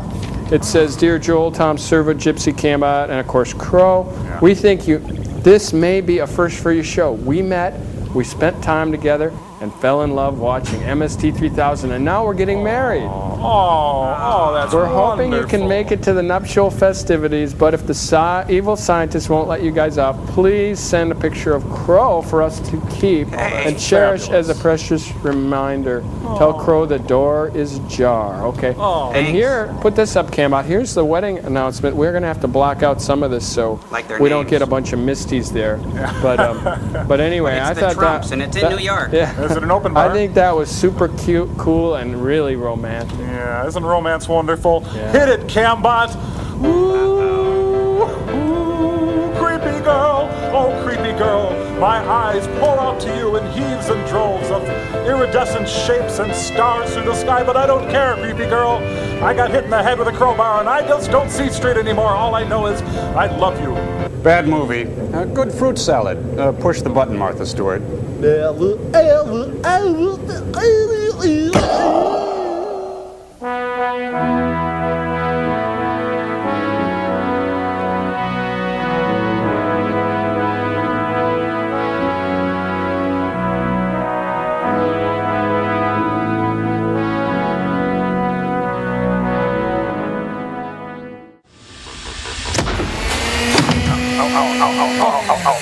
There. All done. Okay. Hi, everybody. I'm just giving Tom Servo the equivalent of a robot haircut. You're next. Have a seat. Just kidding. 30 seconds to commercial sign. Hey, what do you think, Tom? I think it's pretty good for my first time. Very sporty. Hey, you kind of look like that guy from House Party. I think that's kind of neat. Yo! Oh, there you are, Fresh. Crow. Great. Now, to keep it looking good, you're going to need some of these accoutrements. There's the styling gel. There's the styling gel activator rub. That comes after the styling gel. There's the vapor mist hood. That comes after the styling mist activator gel. And right, and then there's the after pre-shampoo. No, then this is the shampoo. Then comes the after shampoo, but before mist rub, and then commercial sign now. Oh, we'll be right back. You know, Why go teasing away? plastic takes protein out. Using polycarbon 21 religiously. We'll be right back.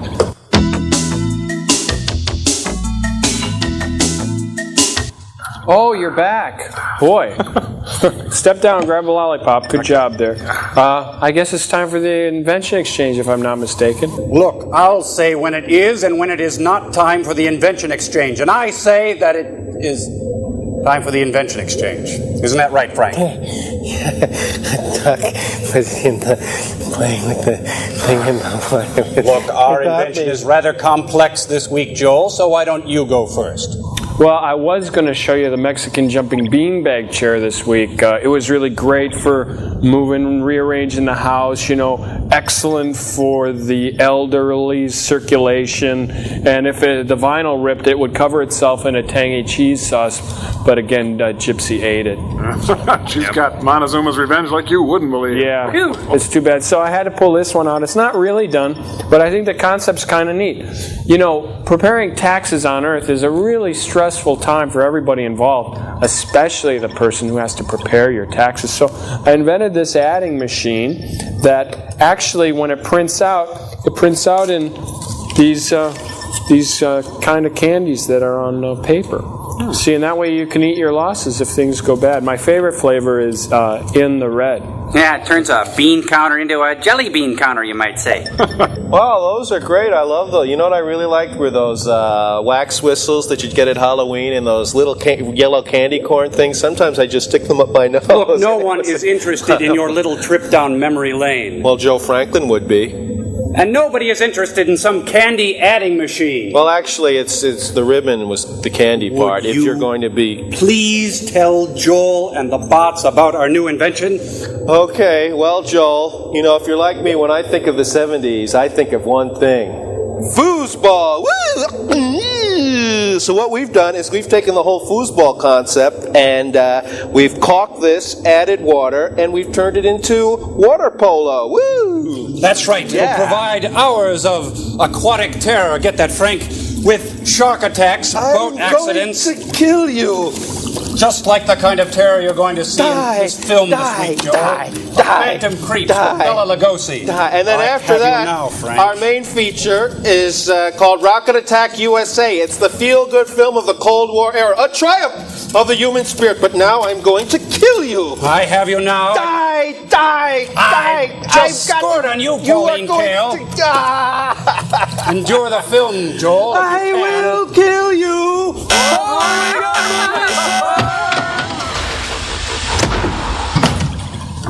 Boy, that Phantom sure did creep at a slow pace. Well, Rocket Attack USA should be exciting. The Overlord said it was a war film.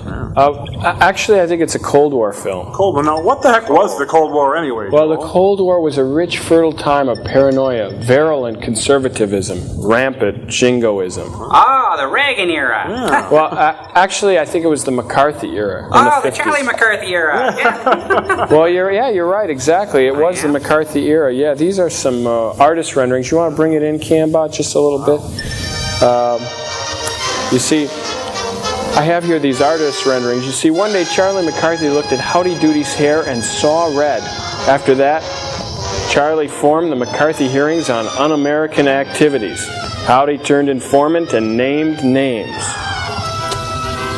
Gumby, Pokey, Kukla, and Ollie were all implicated on Howdy's damning testimony. Turns out Gumby and Pokey were in bed with the Chinese. Their arrest started out the whole free art cloaky movement.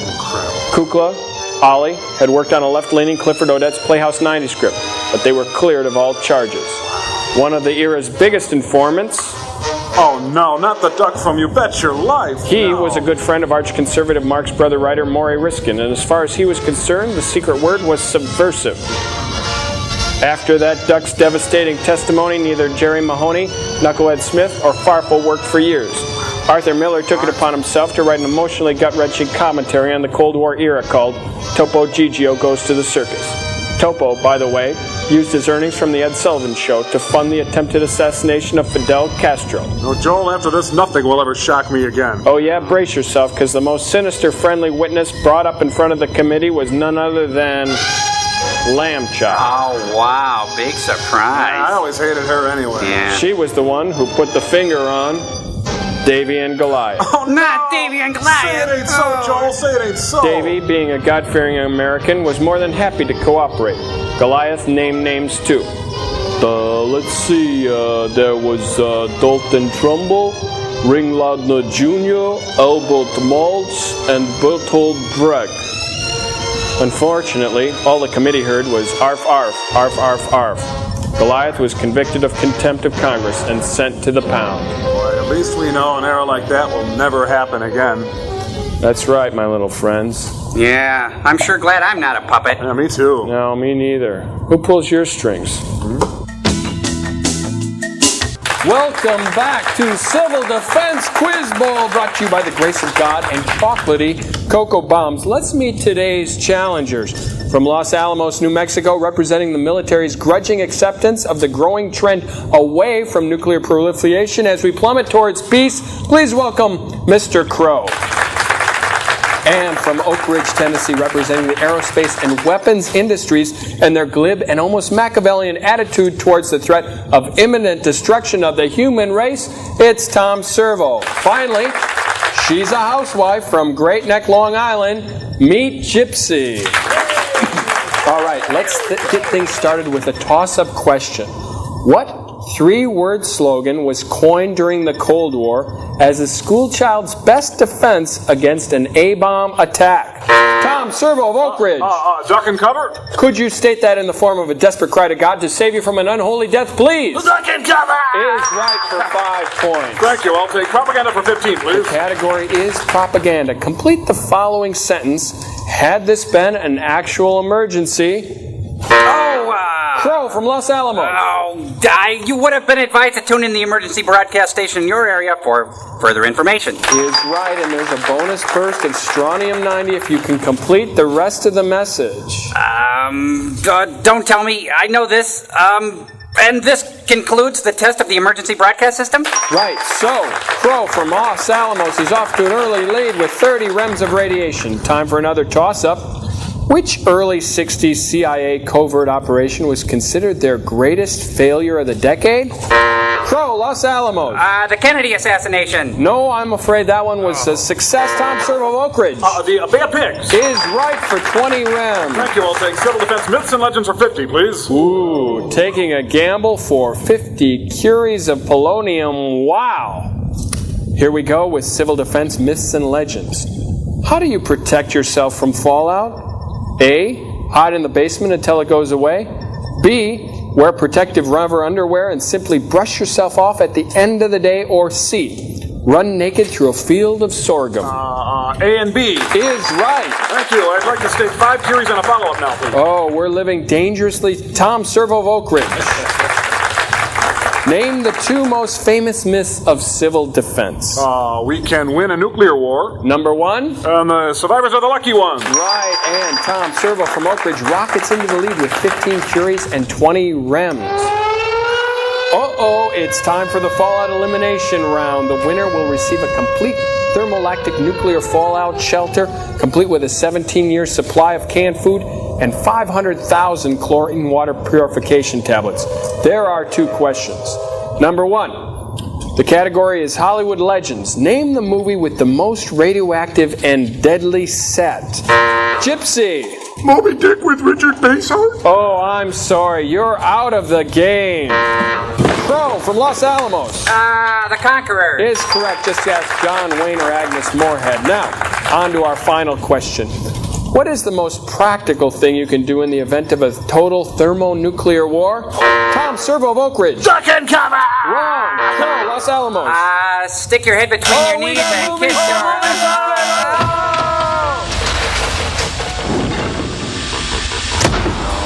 your... You know, I think you should take it easy, Tom. It looks cool. You kind of look like Bart Simpson or something like that. Uh-oh, cool it, you guys. There's a foreign object in our airspace. Cambot, give me rocket number 9. Let's have a look at it. We've got company, comrade.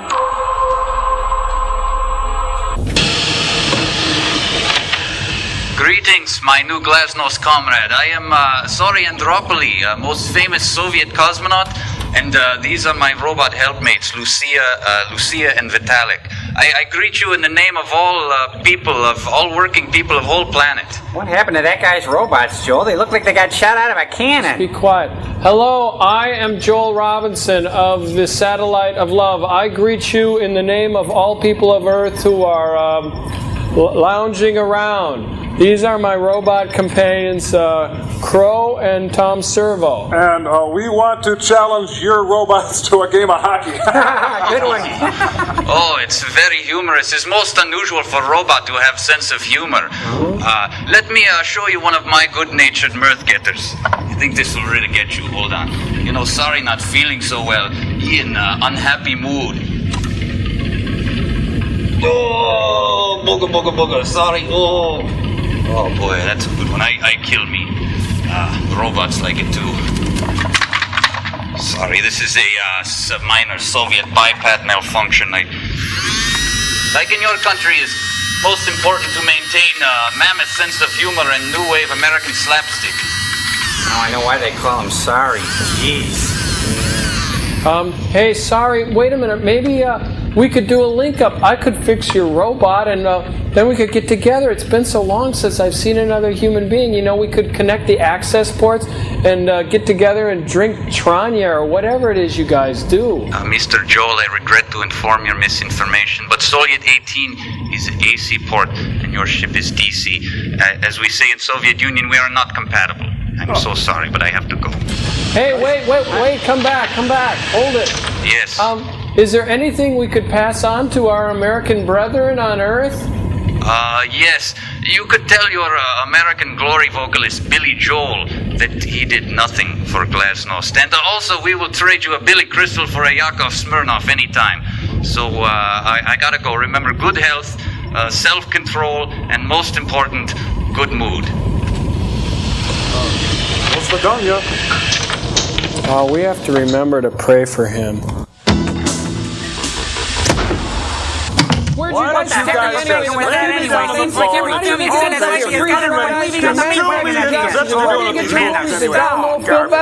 No, you're all speaking at once and I can't understand you. You're upset.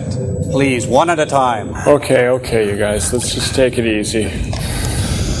Listen, if you're going to be showing us the least you can do, send a deputy down. Maybe it's Chili Willie. Hold it. Listen, maybe they're right. Maybe we should just take this one at a time and try to explain how we're feeling. Okay, go ahead, Tom. Okay. You start. Well, first of all, Sam Watterson sends a spy guy in the Piper Cub over to Russia to the restaurant with the bad service. And then he meets the girl who dates a pig, and he lives in her closet for 10 years while they develop the United States rocket program. Yeah, and like a fine wine, the relationship between the spy girl and the fat, stinky, balding Russian pig guy only gets better, and that's disgusting. Enter Leonard Nimoy, Bill Bixby type. He hands him a megaton of TNT, leads him into the woods, and suddenly they're having a teary departure like we're supposed to care. I mean, we didn't even know the guy was supposed to be a Brit, you know. All he did was say things like cheerio and good boy. God. And then Suey the pig girl gets shot in one of the least dramatic scenes since Date with an Angel. Spy guy muffs the bombing on the missile guarded by the photomet, and then he gets shot in the same place as Suey the pig girl. Oh, cut to New York, where Art Matrano and Harry Connick eat pizza and buy ties for their stupid girlfriends, and Harry Truman gets off a plane by the sewage dump, and then a blind guy goes by and says, "Help me." What the hell was that supposed to be? Yeah, and then there's the glorious ending where the entire center of New York City explodes, except for the perimeters, and all we learn is that we're supposed to live in the suburbs, not in the city.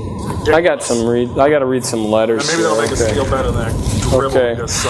Put this one up on the screen there, Cambot. Still store it for me. The main reason for this letter is to call to your attention a matter of grave importance. I was visiting a friend's house when I noticed his childhood stuffed bunny rabbit. What I found was horrible. See the enclosed, unretouched photograph. Okay, That's put that up there, Cambot. Okay, there's the bunny right there. This poor bunny had been designed to look like Isaac Asimov. What kind of cruel, sadistic world do we live in where injustices such as these are allowed to happen? Bet it was the scientists. Yeah, They seem they to do all could have had kinds of something junk to like do this. with that. Well, what do you think of this week's experiment, you guys? As if I care. You're upset. I like that. Push the button, Frank. Well, that movie was kind of harsh. I mean, why don't you give him a break next time? Like show him Scott Valentine's My Demon Lover or Betsy's Wedding, or better yet, push the button, Frank. Madame Suzatska. Push the button, Frank. Madame Suzatska. Hey, have you seen that movie? Madame It's actually very good. Is it? Yeah, with Shirley MacLaine. Oh, She let's does go. a wonderful Let's tour catch de it. force. It's playing at the mall. Let's go we catch should- it. Okay.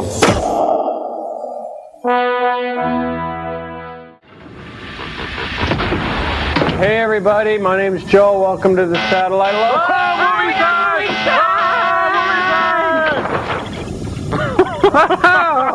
He did it! He actually did it! Hey, good one there, Cambot. Boy, we really faced him. I didn't think he was that gullible. What a maroon! Commercial sign in 5, 4, 3, 2. Commercial sign off. Hit the buzzer. Oh, I can't. My arms are inoperable. You do My it. good ones are in a shut.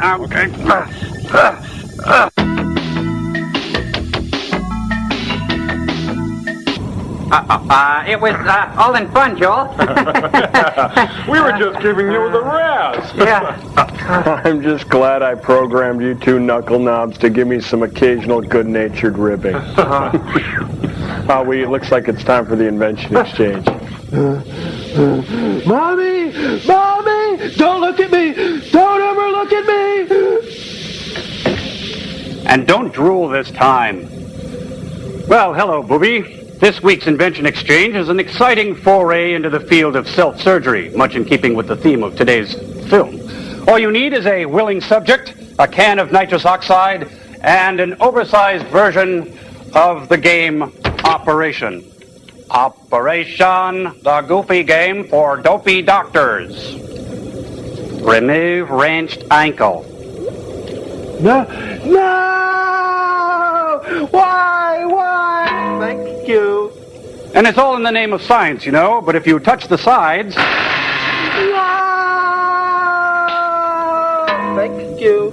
Well, you get the idea, don't you? Don't you? And you used to work with these guys? Boy. Yeah, that's what I'm talking about, you guys. Again, me and the scientists are in direct dichotomy. They took Milton Bradley and turned him into Dr. Fives, while I took this day-glow X-ray fluoroscope, chopped it, channeled it, added some thrush pipes, and came up with a game that teaches you knows that food in your throat is called bolus. I call this game pin bolus. Get it? Okay, as you can see, my innards are all lit up. I take this ordinary day-glow barium meatball and eat it. Wow. Okay, and then as you can see, I can move my kidneys here, and it's kind of like playing pinball. This gives a whole new meaning to playing with your food, doesn't it, Joe? Yeah. Hey, if you score enough points, do you get an extra ball movement? Oh, good one, Crow. Now, does hopping around make you tilt or something? No, but it will make you throw up. Yeah. And there's the pinball. Anyway, what do you think, sirs? Oh, I'm feeling much better now. Say, could you give me a glass of juice with one of those little bendy straws on it? I love those. Can it, Frank? It's delightful. Well, Joel, today's film is a plotless little peccadillo called Ring of Terror. It's about some of the oldest medical students in history. Chomp on it, but don't choke.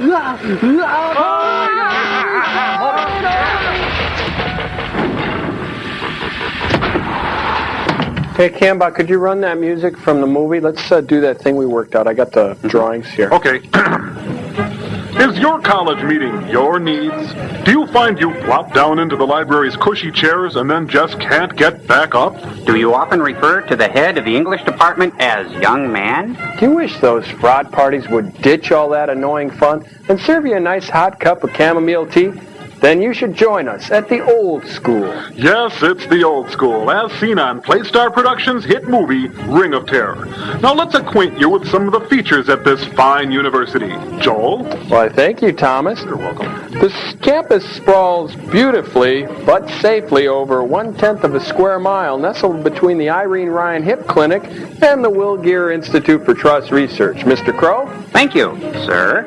You've just finished with one of Dr. Rayburn's fine lectures on blue rinses, and you and your walker are spoiling for fun.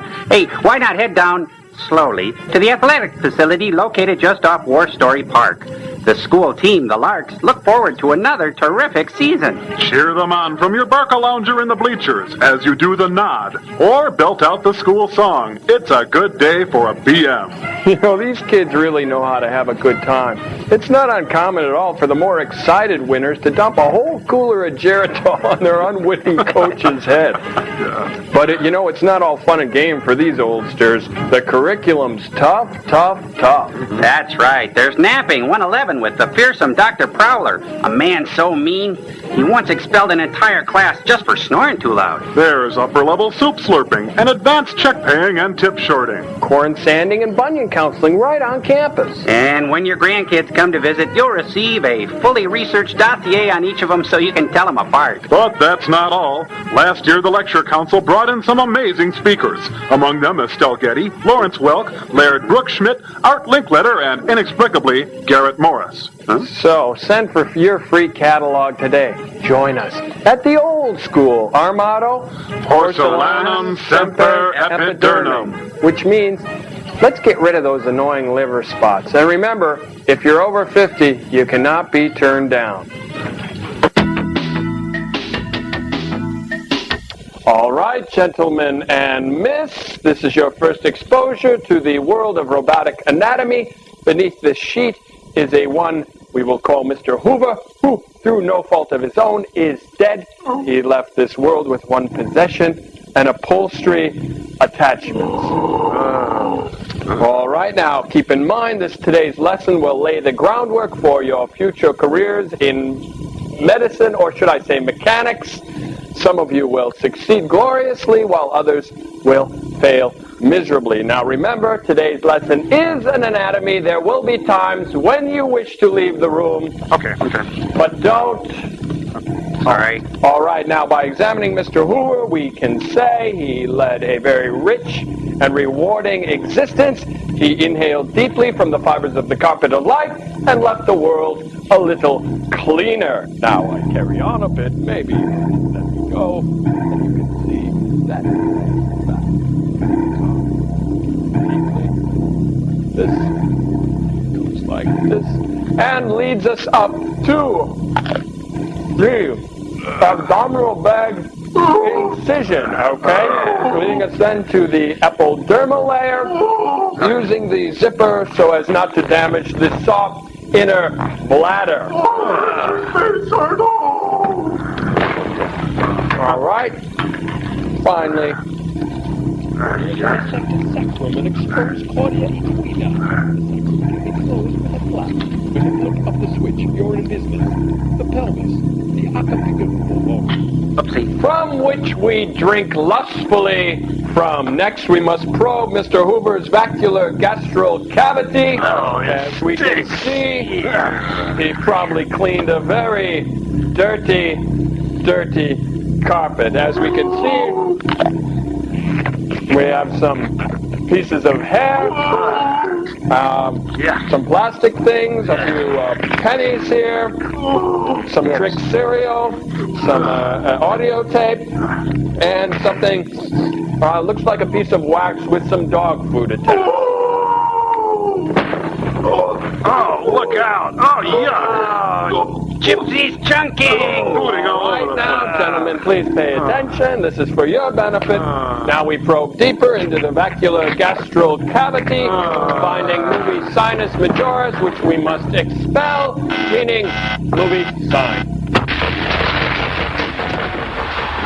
Okay, you guys, it's the end of another movie. All you got to do is tell me a good thing, and you get a juicy ram chip, all right? Hold it, Joel. This is unfair. This film's a dog. There isn't an uplifting or good thing about it. He's right, Joel. Now, for example, did you see how degrading they were to overweight people? Now, it's bad enough they showed the two fatties pounding malts and some desperate shark-feeding frenzy and eating ram chips. But then they kept cutting away to the skinny kids laughing as the two tugboats tried to tango on the dance floor. Ram chip, please. Yeah, and while the other kids made out in the bushes, our hefty heroes were forced to vacuum in a sandwich with ram chips, and in the very next scene, they showed them diving into a wheelbarrow full of hot dogs and ram chips. And it wasn't just people either, ram chip. The spooky guy from the beginning purposely stepped on Puma the cat's tail. I like my ram chip now, please. Yeah, and they weren't using any stunt snake when they guy did the tap dance on the Rattler's head. Ram chip now? And what about that car crash victim, Onion Ram Chip? The only two people show up at his wake, and then the only point of the scene was to show how our hero was really a fraidy cat. Ram Chip now. Yeah. So they killed a character just to advance the plot. And geez, Joe, what was the deal? Are all med students so mean and frustrated because they haven't gotten ram chips, or just the ones that have been in school for 40 years without ram chips? Well, Cherry listen, you have to lighten up because, hey, cut it out. All right. Because I can think of an obviously good thing.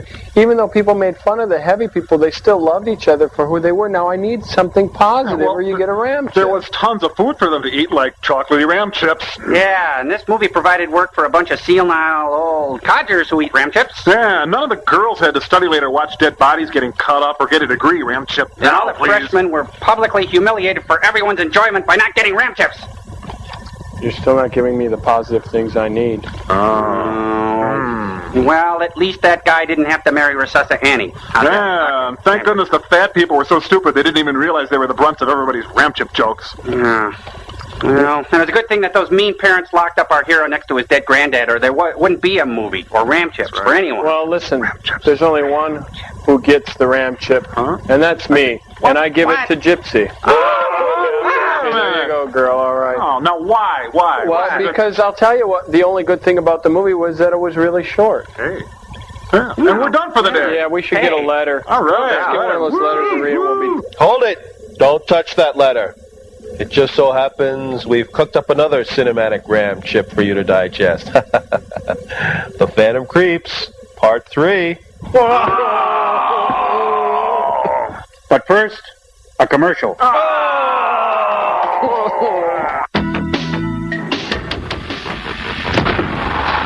Man, that was such an ordeal. What a cruel trick making us watch a whole other movie again. Yeah, with each episode, that Phantom Creeps gets more and more ridiculous. Yeah, I know.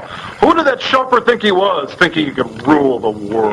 Hey, it wasn't my fault that we showed the Phantom Creep at the end. It's Dr. Forrester who calls all the shots around here. If you ask me, that chauffeur had the right idea. As a matter of fact, I've prepared a little number.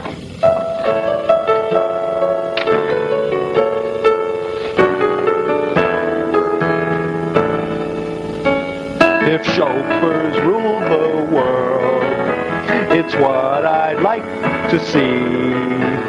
'Cause everyone in the world would take a back seat to me.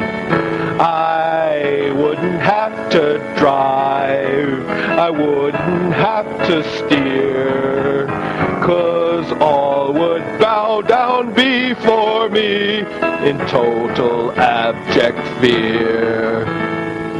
All the gorgeous dames would worship at my feet. Why, I could have any one of them I want. Even Meryl Streep. I'd have complete respect of everyone on the planet, including intellectuals, even David Mamet.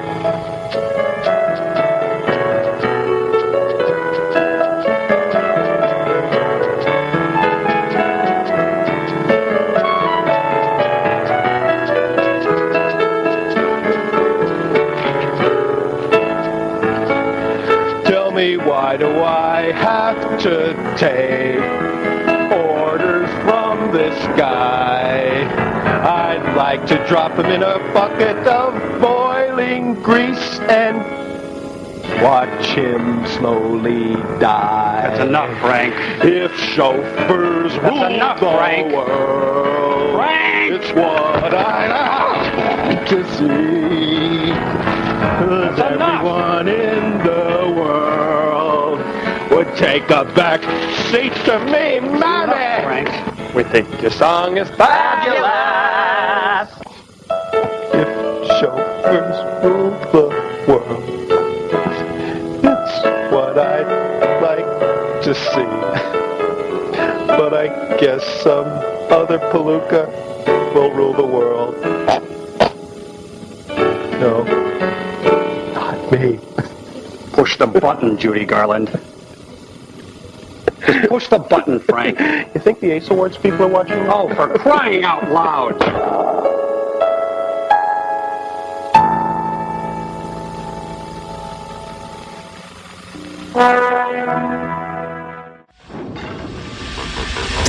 Gypsy, I know. Hi, everybody. Welcome to the Satellite of Love. Gypsy's feeling kind of depressed today, you know. A lot of people don't realize this, but she has a lot of responsibilities on the ship. Yeah, like we don't have any.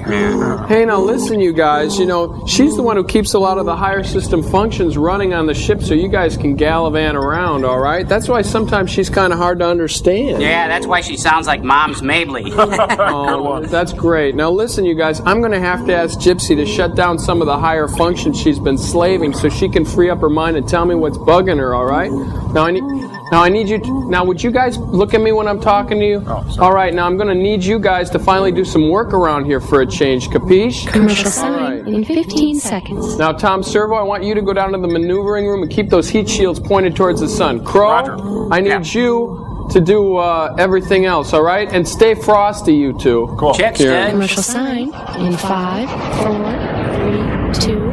Commercial sign now. We'll be right back.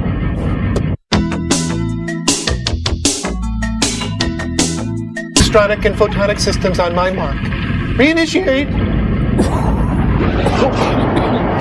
Oh, thanks, Gypsy. I'm really glad we could have this little talk. Richard Bayside. Right, Richard Bayside. That's right. Howdy, Captain. Hey, Stud. You know, I had the nicest talk with Gypsy. She's really warm and wonderful person. Joel, the scientists are calling.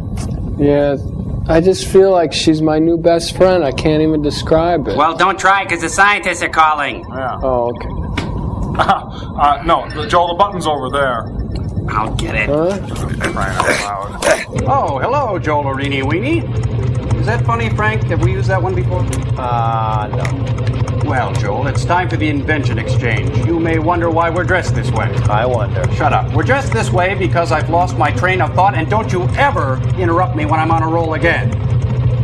We're dressed this way because of the movie. Anyway, Joel, as you know, children have long looked up to cowboys as role models, and vice versa. That's where we get the hobby horse from. But today, kids are looking for more sophisticated role models. What's that thing, Frank? Cute kids looking for cute kicks. Yeah, anyway. So what we've done, and since today's movie is kind of a biker movie, what we've done is we've taken the whole hobby horse concept, we've pared it down a bit, shot some paint on it, and what we have here is the hobby hog. Woo! That's right. It's for kids who want to get into concert security. But we haven't forgot the child. The saddlebags are filled with Zweibach and the tank's filled with Bosco. Kick it down, Mama Jama. Hey, I'm sorry, I wasn't listening. Kemba, could you bring it out a little bit? All right, there's nothing the fellas and me enjoy more than a big, juicy, sloppy pizza before we head on in for an experiment in the Mystery Science Theater. Anyway, this is a thing I invented. It kind of puts a high-tech spin on an old standard. It's the 3D pizza. I based it on the premise of the 3D chess from the old Star Trek show. It's even better with the 3D glasses on. I feel like I'm really here. Let's see, pepperoni to anchovy level 4. Wow. Check. And I've got you now, Mr. Bond. If you got extra, you can take and use this neat pizza lunchbox I invented and carry it right into the Mystery Science Theater. Joel, that's a trash can lid. Oh, well, you can use it for that, too. What do you think, sirs? I'm sorry, Joel, we couldn't hear you. Your experiment today is called Wild Rebels. It's a cool, swinging, heavy trip. What is that noise? It's just a sound. I know, but you do it all the time. It's nothing, what really. What does it mean? It doesn't it's about mean me, anything. isn't it? It's no.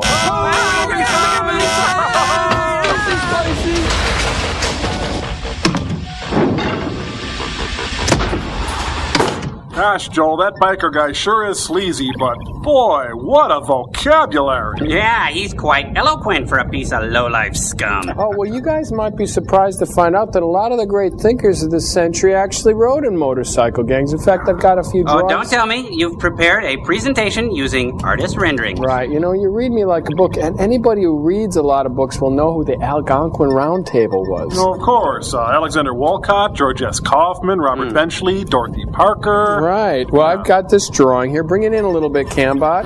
Here's the group. Here's their gang. It's called Satan's Sardonyx. Now, these guys terrorized the whole East Coast until one day they were unexpectedly wiped out in a rumble with the cast of What's My Line? Wow, I guess that Bennett Cerf is tougher than people thought. Yeah. Now, when you think of a tough macho writer who writes in a tense, hard-boiled style, who do you think of? Truman Capote? Exactly. Wow. See? His gang, Oscar's Wild Ones, they were leather boys, were all the rage until Norman Mailer's gang, Hell's Egos, mixed it up with Gore Vidal's gang, the Vidal Sassoons. Boy, sounds pretty messy. If they don't look good, we don't look good. Yeah, there was gel and mousse for miles around. The carnage didn't end until they all joined forces and finally beat up Dick Cavett. All right.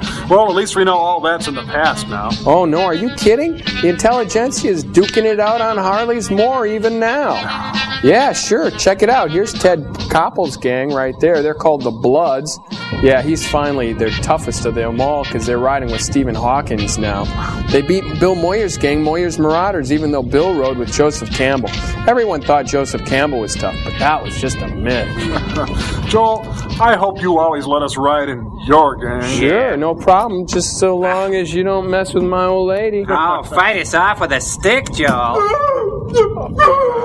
Oh, that's just great. Crow, you know she's especially sensitive right now. I'm sorry. Dickweed.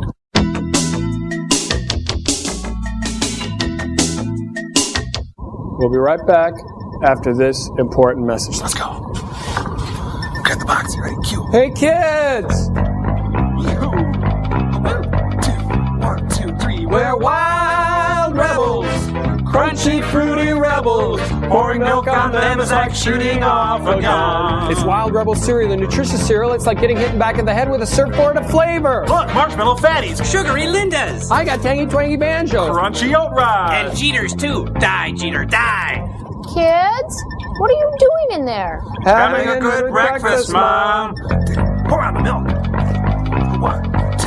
1, 2, 3, 4. Wild rebels, punchy, crunchy rebels. Don't bust your teeth on something sweet and hard. Wild Rebel cereal, part of this complete breakfast. Hey, there's a cheap surprise inside. I got a gun. I got a sawed-off pool cue with a leather strap. I got a chunk of hose filled with lead shot. All right, let's take it home.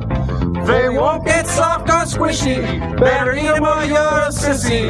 Just pound them down, you stupid clown. They're Wild Rebel cereal, just eat 'em.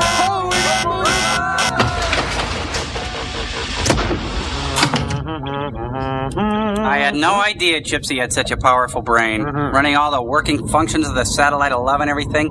I even found out she re-analoged my brain when I had that computer virus. Yep. Joel must have not told us for a reason. You know, it's funny how working outdoors makes you feel comfortable pondering such questions. Yeah, I was going to say how nice it was not always having to talk when we're together. Yeah, that's neat. Oh, here they come. Servo, do that cricket noise you do so well and I'll run lights, okay? Oh, for fun, yeah. I know exactly how it is. You know, we're pretty much the same that way. You just gotta let off steam sometimes, you know?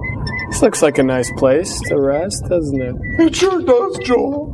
Yeah. Joel, But I feel so special. Good, okay. Hey, Cambot, I hope you're getting this. We'll want to use this in Gypsy's scrapbook later. Anyway, I'm just a wandering minstrel at your service, my lady. I'll play on my leash. I know what I like, and I like what I know, 'cause I know what I like about you. You know, I feel kind of like Mac Davis on the Muppet Show. I know all your ways, and your ways please me so. 'Cause I like what I know about you. Oh, Joel, hold me. Man, you messing with private stock. Let's get him! Get him! I'm in it for the kicks.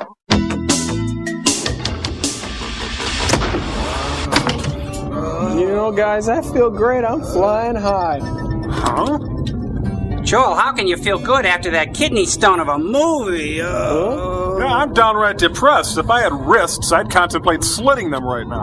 What? Huh? This movie, it was like spending the weekend with your dentist. Oh, you guys, listen, you got to take it easier. It's just a movie. Yes, it was like being pulled through a dark, tarry abyss, but it's only a movie. You got to use your intelligence to abstract yourself from the pain. You know, like, yeah, the writer was only interested in shallow stereotypes of mid-60s sociopaths. You just got to deal with it. Oh, I see. The villains were so cliched, they were laughable. Right, that's it exactly. Oh, and the hero was such a wimp, his only heroic act was to flash his headlights. That's funny. Yeah.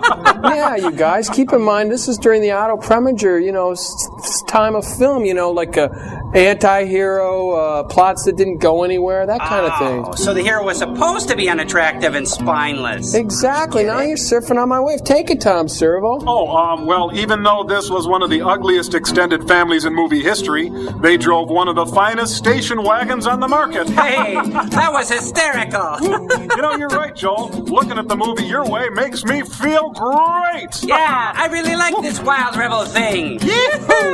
What the hell is going on up there? Really? I thought this film was supposed to be an emotional kneecapping for you guys.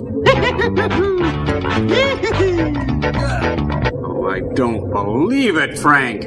This film had absolutely nothing going for it. An ugly cast and an ugly script doing really stupid, I mean, wait a minute. Think about it, though. The Citrusville National Bank, the hypodermic needle, putting the guard out. I mean, it was so stupid, it was kind of funny. It had wit, it had charm, it was quirky, it was offbeat. I'm going to give this one my highest rating, 5 skulls. Woo! I really thought we had you this time, Jolie. Don't you have a letter to read or something?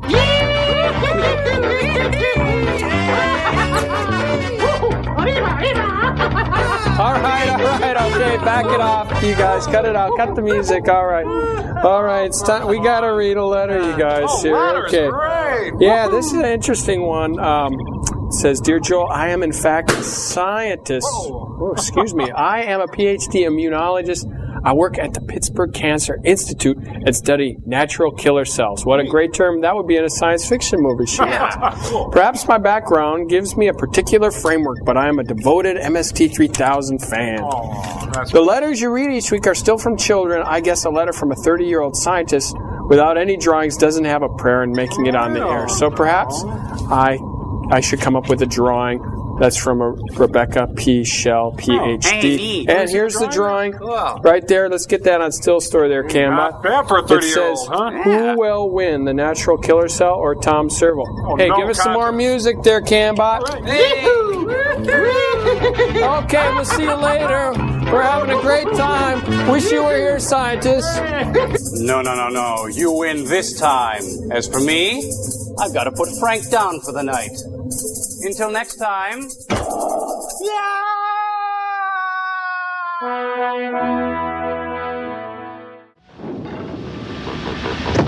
Hey, Tiny, look at me when I'm talking to you, all right? Now, like I was saying, I think we can scout out what the Uber Lords have planned for this week's movie, thanks to the game film supplied courtesy of Cambot over there. All right, hey, Super Destroyer, hey, buddy, I'll wait for it, okay? I'll say beat him, and then you say beat him, okay? Okay, Coach. All right, now like I was saying, we can have a pretty good idea what their psychological offense is going to be. Remember last week they sent us that cheese eater of a biker film, Wild Rebels, a definite win for our team, eh? All right, but the week before that, at our homecoming, they sent us Rocket Attack USA. Sign in 15 seconds. O is right. It was a standard issue bloodletting of our pop and folk sensibilities. We almost lost our star setter Gypsy. Oh, I love you guys. Commercial sign in 5, 4, 3, 2, commercial sign.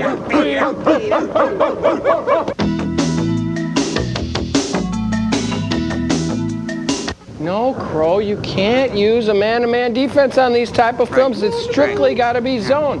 How are you going to pick up the extra man on the give and go and not end up in the trophy case? Hey, Coach, if I really sky under the boards tonight, can I have some arms that actually work? Listen, I don't have time. The mad scientists are calling. Why don't you talk to the trainer or something? But, Joe, you're our trainer. Yeah. Just get out there, you bunch of pantyweights. Beat him! Come on! Beat him! Ah, good afternoon, Bumpus. It's a nice day for a bloodletting, wouldn't you say? Well, in regards to today's movie, I'm just going to say rock climbing. Rock climbing? Yes, rock climbing. But before our sweet but not too spicy delve into terror, spotlight invention exchange on young Frank. Oh, Frank. Thanks, boss. You know, people love to use stationary exercise treadmills for their daily exercise routine. But when it gets nice outside, what do? Dr. Forrester? We go to the lake, Frank?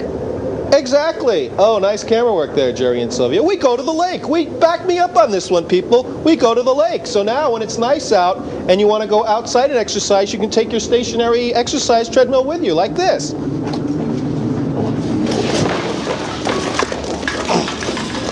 What do you think, boss? Oh, couldn't you just walk, Frank? I've also taken this prototype for a stairs machine. Now, this is really good. You go from one landing to the next as you exercise on the stairs. It's really quite unbelievable. It's really something else.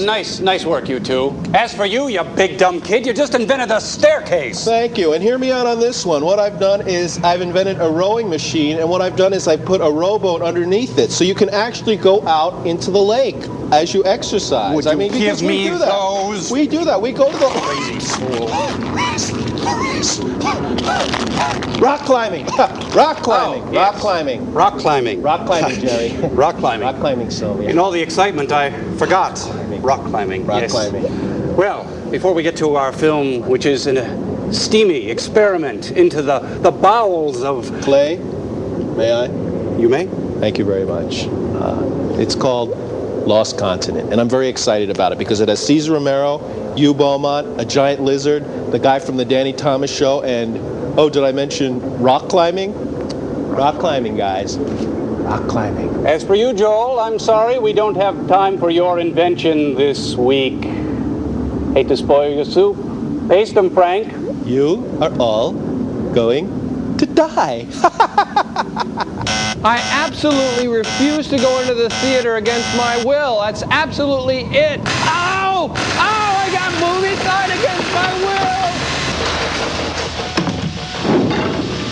Turns off the hose, climbs down from the ladder, turns to the clown and says, "What, and quit show business?" Tom, I really love to laugh at that, but I'm the one who told it to you. Essentially, I programmed it into your memory, remember? Oh, yeah. Now, here's one you'll like. You'll want to get this. You'll like this. Okay, there's these 4 monks, an albino squirrel, and a shoe factory, okay? Hey, there's a You'll ship coming into rain. Okay, you can tell your joke when I'm done. Or No, it's but no joke. Or your anecdote or whatever you got. But anyway, there's these 4 monks, and they work on a construction crew. This is neat. They work on a construction crew at the monastery, okay? And they just get done working on some of the stations of the cross, and they see this albino squirrel who carries it really well. And, oh, would you cut that out? Well, hey, geez, what a grouch. It's the only way I could get your attention. Hey, there's a ship coming into range. Willikers, he's right. Cam out. Give me rocket number 9, pronto.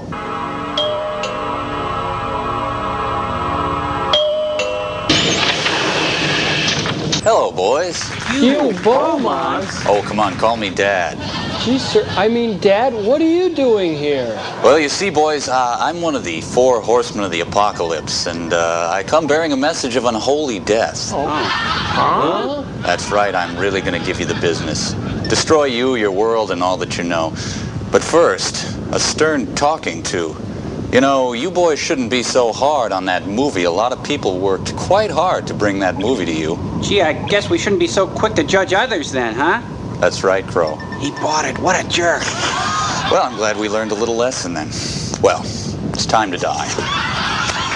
Gee, sir, I mean, Dad, why must you kill all life and matter? Yeah, can't you give us another chance? Oh, please, Dad, don't kill us and take our souls to the afterworld and stuff.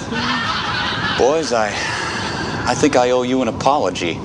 I guess your mother and I got so wrapped up in this apocalypse thing, I didn't have time to think how you felt. Well, then you're not going to destroy us? Oh, I don't see how I could.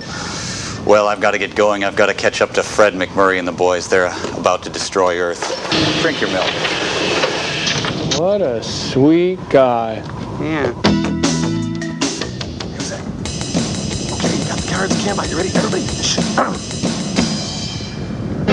The Explorers, a Quinn Martin production, starring Joel Robinson, also starring Crow and Tom Servo, with special guest star Michael Sarrazin. Tonight's episode, Drop Personal Pronouns or Die, Act 1. Oh, what I wouldn't give for a charbroiled hamburger sandwich and some French fried potatoes. Boy, you said it. Greetings, naive native types. I am Joel Robinson, explorer. I come on great white jetbird in sky. Oh, you mean that DC-9 stretch that arrived at 014 hours this morning? I come to teach you white way, teach you white man's tongue. Geez, what is it with this guy? I'd show you great white culture. Shakespeare, be not be, that question. Sinatra, get no kick champagne, mere firewater, no thrill, get kick you. Kingston's, Louis, Louis, ooh baby, we got go, ya, ya, ya, ya. You're high, aren't you? Act 2. I come to teach you people. You know not about Bible, you know not about schools, you know not about home shopping networks. Servo, look at his eyes. He's all tripped up on goofballs. Act 3. I here to show you ways of West, show you Judeo-Christian way of life. Oh, that's all very well and good, but why are you talking like an idiot? Act 4. I need you guys to talk this way because it's the only way you can help support the white male reality. Oh, well, how do you figure that? Well, as the white man ravages his world with his imperialistic corporate sensibilities, you see, you help support his smug superioristic attitude by talking real dumb. Jeez, this sketch is getting preachy. Okay, we make White Devil feel good. We talk like jerk. Great, I know I could count on you simple backwards natives to help me out. Glad we be of help. Crow, kill him. Okay. Kill him! Kill him! Epilogue, kill him! I knew it! What? So, thought you could make Crow the fall guy, didn't you, Tom Servo? Pretty tricky, but the truth is you killed Michael Sarrazin. You did it! Hey, what kind of psychedelic voyage are you on now? He had it all figured out. He knew the perfect crime. I even had Betty and Jebediah check for prints, but they came up short. But you forgot the one thing that every murderer forgets. Joel, you're way off script. What the hell are you talking about? Well, I'm just trying to find a way to justify all this Quinn Martin stuff with the Explorer stuff. He never produced anything with the Explorer in it. Right? Okay. I did it. I killed him, and you know what? I'm glad I did it. Glad, I tell you, glad. We have help me, I'm about to fall. You've got to help me. I'm pulling my arm out of the socket. Don't grab my butt. Hey, Joel, come over here and look at this. Yeah, this is really cool. Hey, Camba, follow me over there. Yeah. Wow, that thing's super neat. Oh, just wait a minute, wait. It's coming around. There. Whoa. Oh, yeah. Oh, boy, I think that's the coolest part. Well, the other side was really cool, too. Yeah, it sure was. Yeah. Wow, those little dangly things at the top are the coolest. I don't know. I think, come on, look at the top half there. Top half near the sides. That's the coolest part. Well, maybe, I don't know. Hey, wouldn't two of them be even cooler? No way. But 18 of them. Whoa, wow. That would be really cool. Boy, oh boy. Yeah. Hey, guys, look at that. What? Look, the wait for it to come around. Okay, now. Oh, man, that's so cool. That's really unbelievable. Oh, that one knows it's cool. It's not that cool anymore. Yeah, I'm coming down now. It was pretty cool while it lasted, though, wasn't it? Well, I still think it's pretty cool. You know, it's not as cool as before, but... Hey, guys. Hey, guys, look. What? Oh, wow. Oh, baby, that's the coolest. Yeah. Hey, Joel, it's cool and all, but what is it? It's... Well, at least we know it's cool. Hey, do you know what it is? If you think you do, send your description, drawing, orthographic projection, or expensive working model to Cool Thing, care of MST3K Information Club, Post Office Box 5325, Hopkins, Minnesota 55343. What do you think, sirs? Pretty cool, huh? I don't think it's cool. I think it's subterfuge. I think you're just trying to hide the fact that we're winning and you're losing. Put the movie back in, Frank. It's so simple. It's so beautiful in a way. There's a kind of arcane beauty, you know. We need to talk. Go away. That was the 1951 classic Lost Continent. Interestingly enough, E.P. Robert Lippert found that he could extend the length of his film by adding meaningless, poorly contrived, and blocked walking sequences, or in the case of today's film, mind-numbingly excessive mountain climbing scenes. He called the device padding, and as you know, padding has become a staple of movies ever since. Now this. Cesar Romero, whom many of you will recognize from the Batman TV series of the late 60s and who was thought to be a spy, was originally to play the role that eventually went to Hugh Beaumont. Director Sam Newfield said, "Cesar just isn't bland enough. We'll be right back." Director Neufeld, known Nazi spy, cocaine fiend, and pyromaniac, used to amuse the cast and crew by doing terrible things to his dog with a fork. We'll be right back. Anyway, I think we got a letter to read. I'd like to thank the Mads for faxing these color letters up. Let's put this on the still story there, Cambot. I'll read it. This is from Robbie Harmon. He says, "Dear Mr. Joel, Crow, and Tom, I am 10 years old. I try to watch your show all the time. Your show is the best. I like the sound effects and the jokes you say. They make me laugh so hard. Oh, good. Sincerely, Robbie." I drew your pictures. That one kind of looks like you're getting kind of heavy there. It's a chunky crow there. Yeah, that's me before I slim fast. All right. Anyway, what do you think of the experiment, sir? I think you guys should get a special treat just for making it through that film. I think you guys should get a special little treat. Frank, this is science, not romper room. Oh, okay. In that case, you are going to die. Frank, listen to me. I think we won. We won. Push the button. Push the button. God opens a door. He closes a window.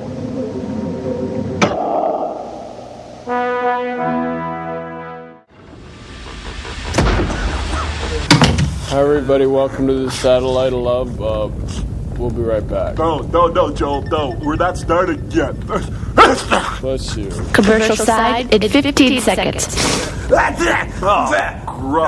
Oh, Crow. Here, you got a little lip. Here, blow. Hey, Aqualung. Okay, a little more. Blow harder. Commercial side at 5, 4, 3, 2. Commercial side down. Oh, we'll be right back. Oh.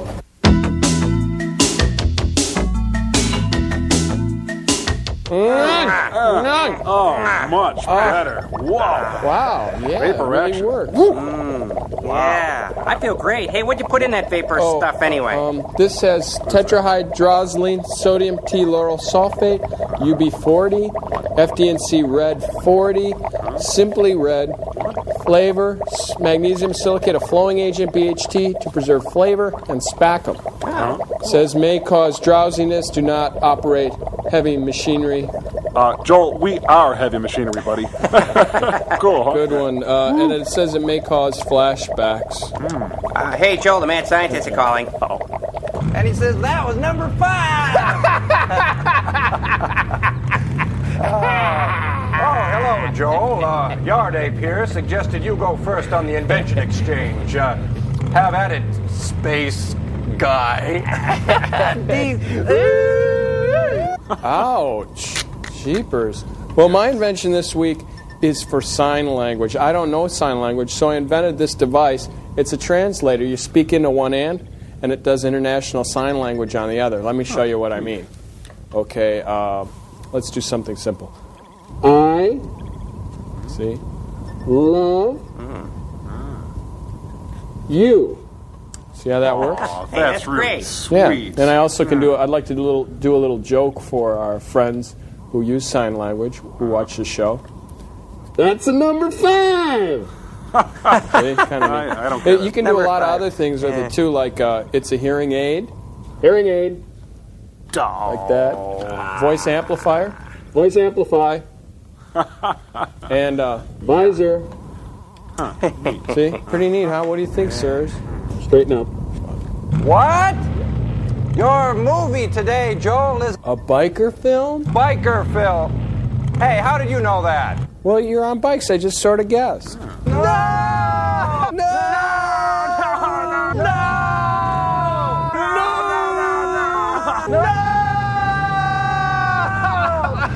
Why would we say no for? I thought you knew. I was following your lead, Mama Jamma. Oh, well, send him the movie then, Frank. I don't think on Soul Brother.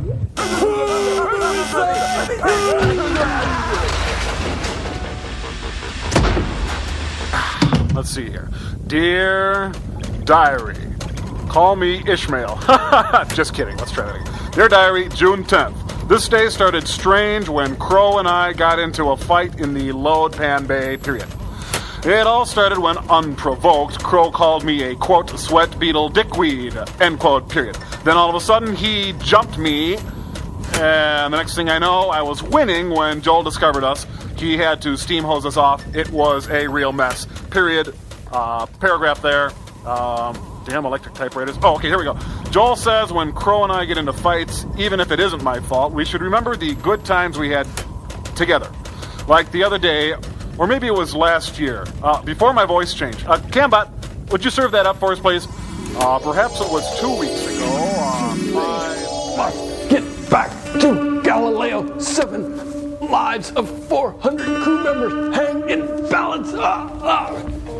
Vision fading. Must cut transponder from wrist. Fashion crude phaser device with bed slat and light bulb. Must control myself. Must find pastel-colored native female. Execute prime directive. Hands so young-looking. Mrs. Berg, I thought you were dead. Throat scratchy. Hands so dry can scratch name into it.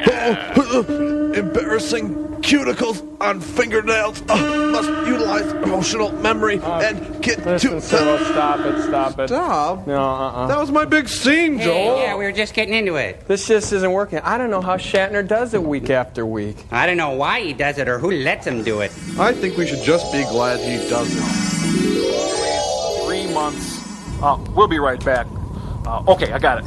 It was a fortnight ago, and it was a dark and stormy night. Let's see, how does this stupid thing work? Record and play. There we go. Well, dear Kitty, you won't believe what a jerk Servo was today. Huh? Oh, no. And then I got somebody. No. There. Okay. I'm no good with this stuff. Let's see, hold down record and play. Oh, I get it. Okay. There we go.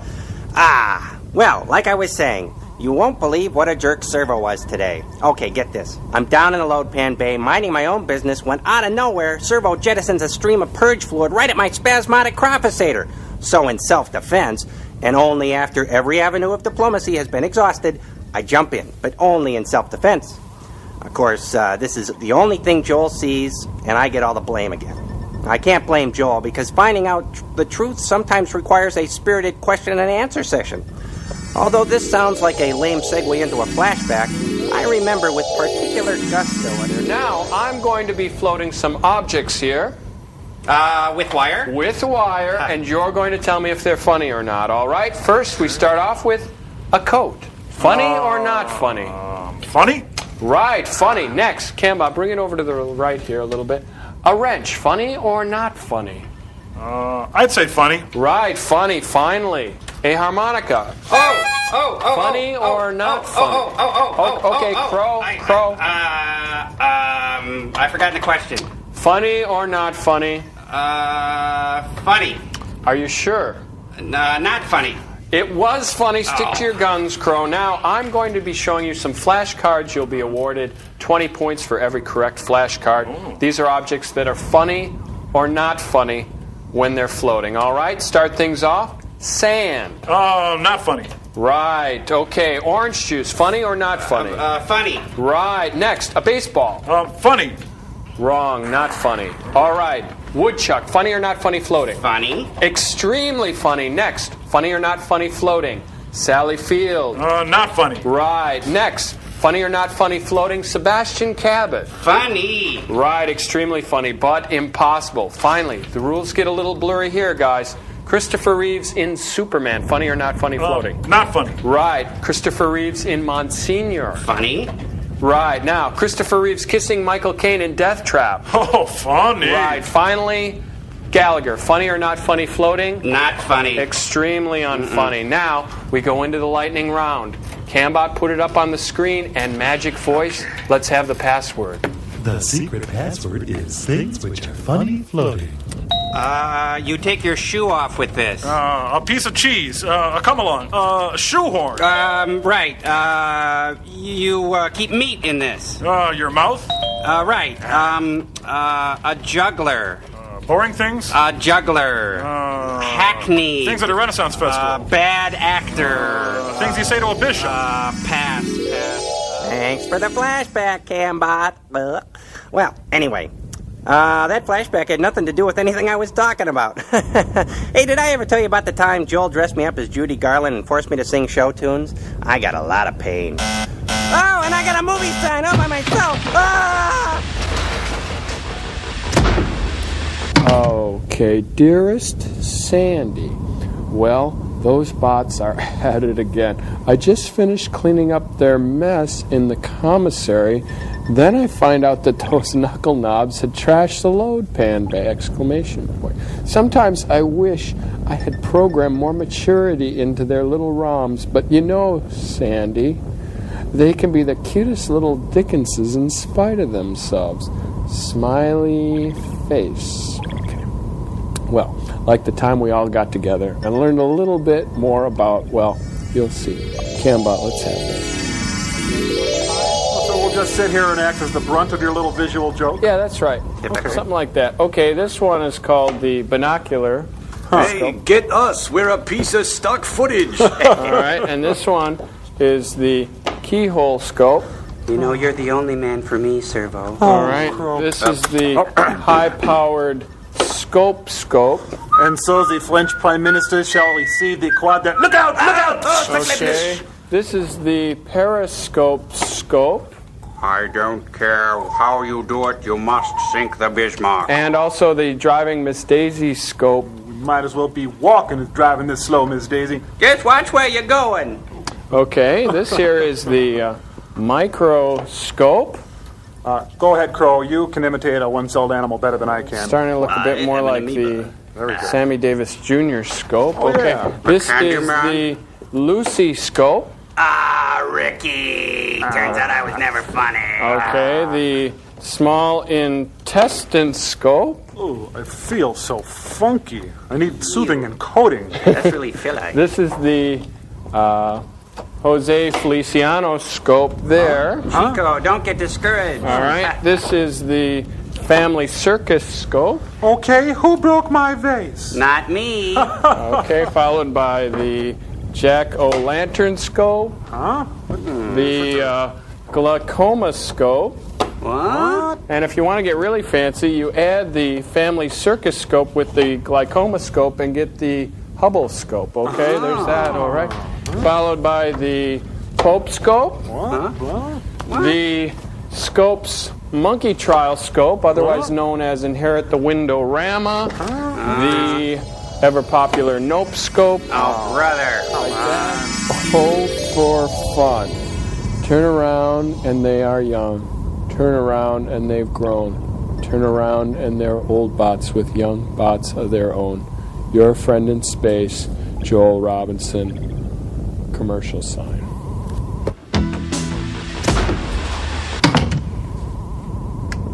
Dear Richard, how are you? I'm fine. Everyone's sad but me. Dear Richard, how are you? Hey, what you working on, Pumpkin? Diary. Ow. Oh, she's working on a diary, you guys. Yeah, hey, honey, you gotta type into the thing for the words to come out on the paper. Yeah. Diary. Hey, what do you want to keep a diary for, you big femme? Yeah. Hey, only ninnies keep diaries. Ninny. You guys, that's not fair. You know, I keep a diary. Really? Yeah, I do. It's a good way to keep from making mistakes in the future, you know, see what you live through. Kind of like what Nietzsche says, eternal recurrence, that kind of thing. Oh, well, I admit it, I keep a diary too. But only of the cool stuff that happened to me. Yeah, me too. Huh? What? So me too, okay? I keep a diary too. I see. All right, come here, you guys. Hey, Joe, what are you all of a sudden, Dick Van Patten? Yeah, let's can this corn and read a letter, you big mushwad. All right, this one is to everyone on the satellite of love. Let's put that up on Still Store, Kemba. Thought you might like to know that you have fans in Italy. Pretty cool. Through the insight and effort of our friend Chad in Dallas, we receive recordings of MST3K. It is a brilliant switch from Italian TV, some of whose programs might one day be forced upon you in an experiment. Oh, yikes. If you are ever in the neighborhood, drop in. Arrivederci. Jacqueline McNulty. Linguini. Hiroshima, mon amour. Yeah. Come on, you guys. We got a pretty good I thing. love you Feel guys. the love. Oh, come here, Hot Crow. Pilot Joe. I think I am going to vomit. That is the most disgusting display of emotion I have ever seen. Get us out of this nightmare, Frank.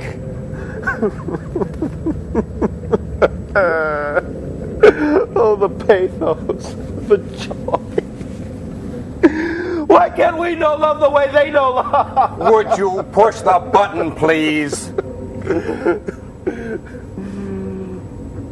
Come on, give me a hug, you big galoot. Would you get away from me? Come on, work the steps, doctor. Give me a big hug.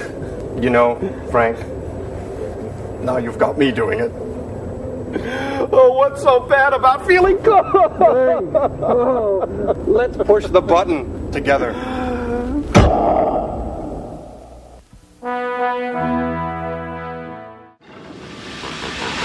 No, to me, you guys, it's more like a moment of pure epiphany, you know? Outside. Oh, hi, welcome to the satellite of love. We'll be right with you, okay? Rave on, Joe Robinson. Rave on, my holy fool. All right, dig this. Once there were big billows of pure spirit. Weed, run through it like a sprinkler. I try to send it down baffles and tubes. Through accident and experiment, I worked the smoke, keeping it at my bedside like a humidifier, a steady stream. Some nights, like a dream, I'd see it sputter. The thing is just a curl now. Time to get on my shoes and find that billow of pure spirit. I traded away my smoke tools months ago. Who needs them when you got that steady stream? Commercial sign in 15 seconds. All right, we're almost done here. The little stream by my bed is at its end. I may not even recognize the big bale in the cold. But what good's life without some pure spirit? Commercial sign in 5, 4, 3, 2. Yes, yes. Psycho, Cali, Funkadelic, Expiata, Dexy.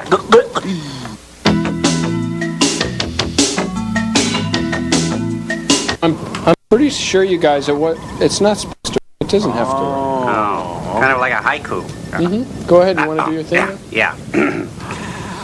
My name is Crow. I'm a Pisces, and I like a girl who's quiet. Float, floater. If you wanna, do you mind if I? Oh yeah, that's fine. I'm done.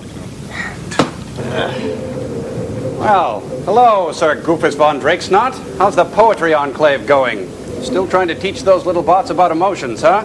Well, you caught us at a bad time. I'm right in the middle of finishing the elevator, and Frank's getting ready for his hat party. Mine's going to be the grandest of all. Yep. Hey, if there's one thing I've told you about those bots, only hate and snap judgment are going to guide them through the future. Dr. Forrester, you want to come over here a second and... Huh, what's this for?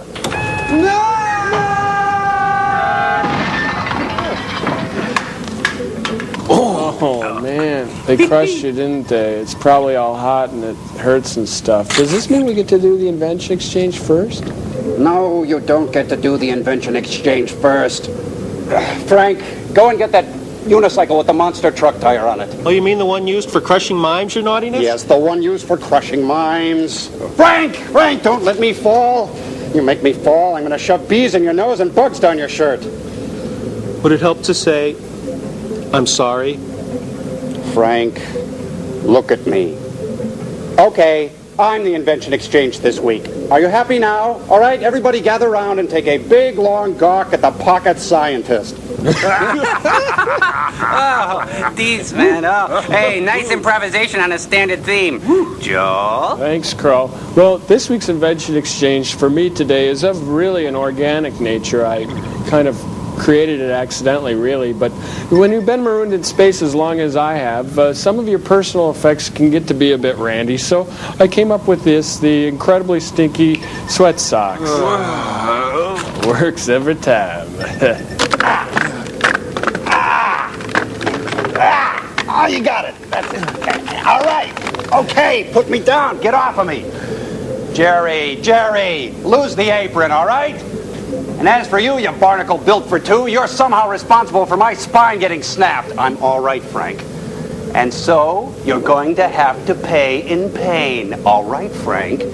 And your first film, rather fittingly, is a safety film. And then we're going to follow that up with another Lippert masterpiece. Okay, Frank? I'm fine, all right? And you, mow it, you taco head. Come on, get out of here. Come on. Hey. Oh, we got movie side!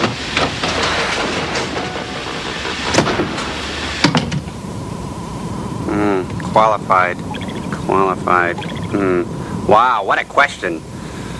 Me, Crow T Robot, what do I think? Am I qualified? Wow, that's a heavy burden.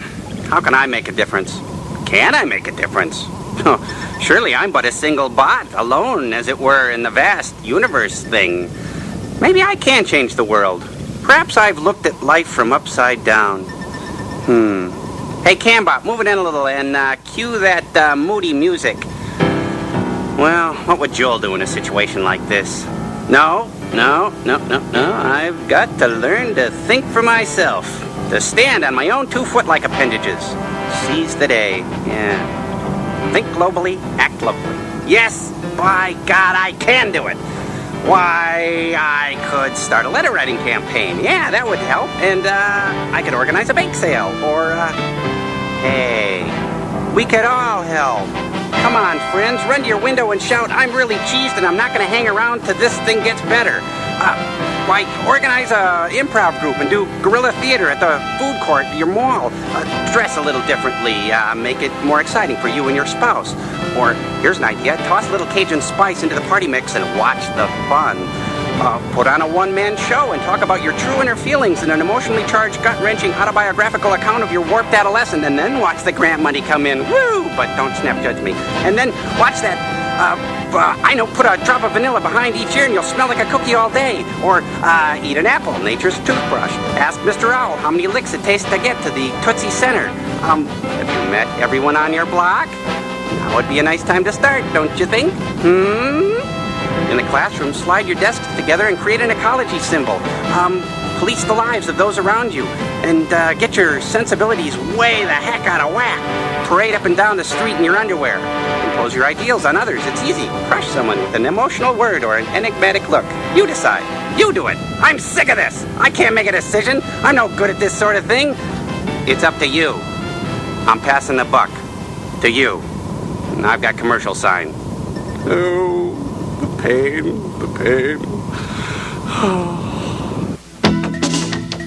Got this puppet. Let's do that little song and sketch about the lemur. All right. It's Joey the lemur, the friend to mankind. Our furry sort of monkey friend, he really does shine. Hey. Joey the lemur, he's really fun to have around. He'll huggle in dark shoes, fun.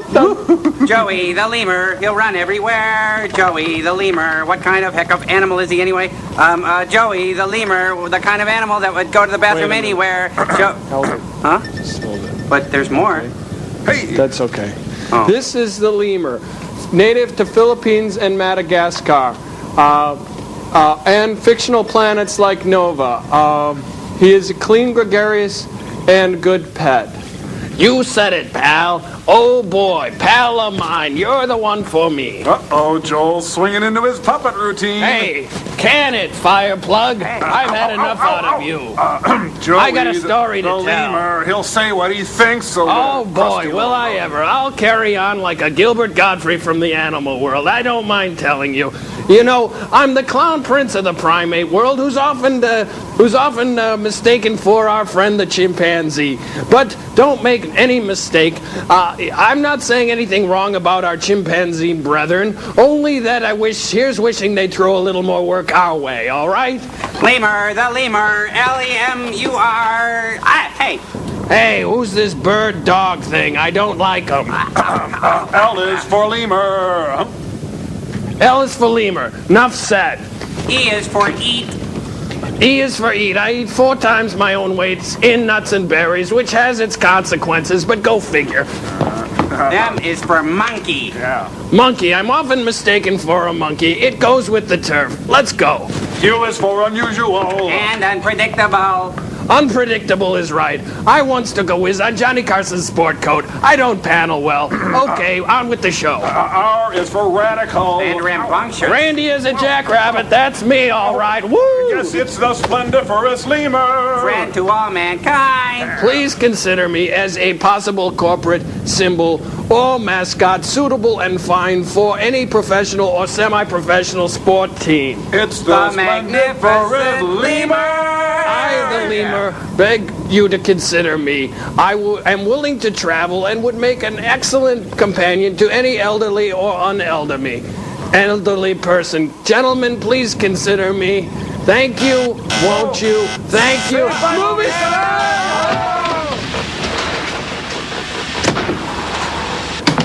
And now it's time for another exciting episode of Emotional Scientist, starring Joel Robinson as Albert Einstein. Oh, let's see here. I've almost got the theory of relativity. Oh, that just makes me so sad when I can't do this, you guys. I don't... Joel, what's the matter? I can't. For one thing, I can't do an Albert Einstein. I sound like an East Indian, and I don't see why I always have to be the one dressing up in the dumb costumes. I don't get it. What's the matter with you? Don't you know what it is to put on that grease paint, don that theatrical mask, get up on that stage and sing and dance your dear little heart out?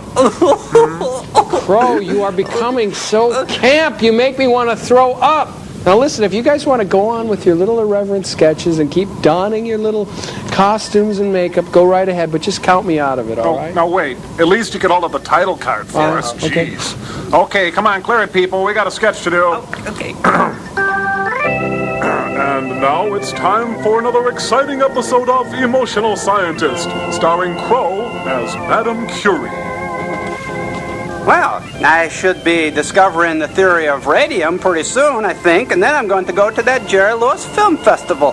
Oh, what's the use? I'm having a bad day. Nobody understands my needs. It's that time of... Oh, jeez. You know, Joel's right. I can't even do a good accent on this thing either. Get this thing off me. I quit. He's right. You're right. We've been fools to think that robots can be actors. We're trapped in outer space. We couldn't even go to New York and study with Uda Hagen if we wanted to.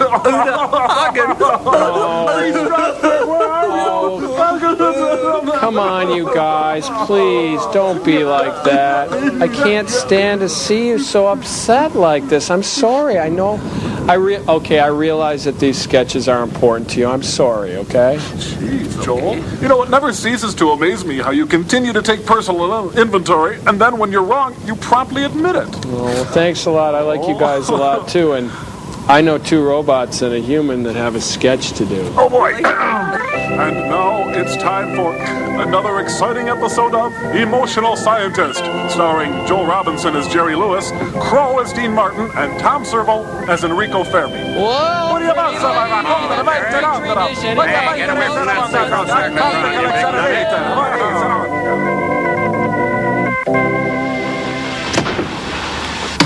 Jeez, you guys, that's the 4th Robert Lippert film we've seen in as many months. Remember Rocket Ship XM, Jungle Goddess, Lost Continent, and now this one, King Dinosaur. I've never even seen a Kurosawa film. Works of Francois Truffaut? Not familiar with them. Sorry. Odessa Step Sequence? I don't think I know that one. No, and yet I'm intimately familiar with a frame-by-frame basis with a major part of one Robert L. Lipper's output. Why? I don't understand it. I just... Crow, hey. Huh? Take it easy. Hey, Crow's right, Joel. You know, there's only so much that we can take. Yeah. Really.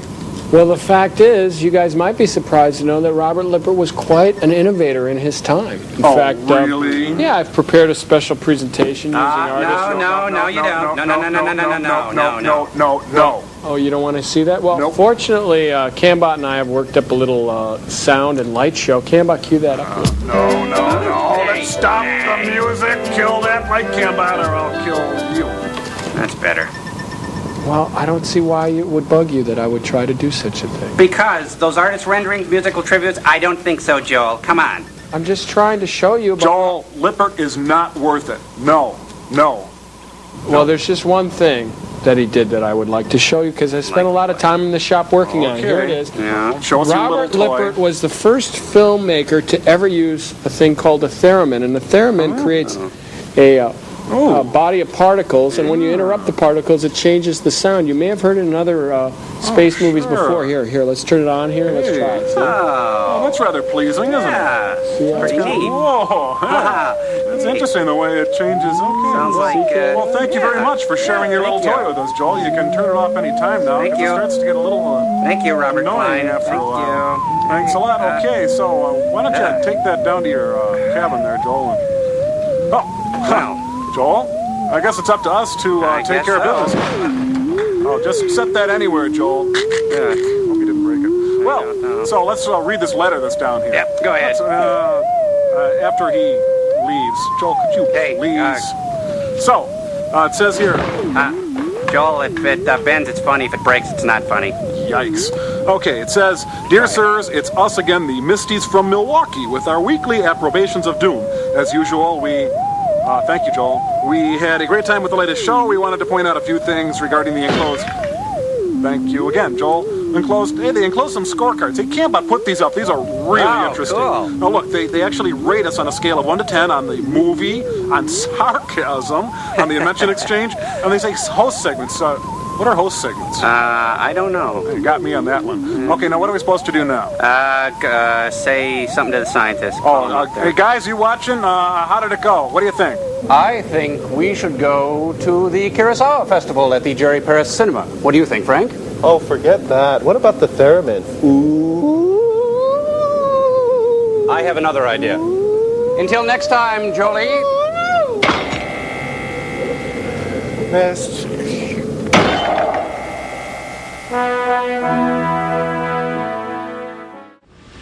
Why don't you keep digging into my back? A warm, relaxing massage with a screwdriver? Ooh, sign me up for that. I think it's working. The Great Crow speaks? Ooh, let me anoint your beak with scented oils. Membership in the Crow fan club? Oh, it's a dream come true for me. Oh. Commercial sign in 15 seconds. Commercials? Oh boy, I can't wait. 30-second materialistic sound bites that insult our intelligence?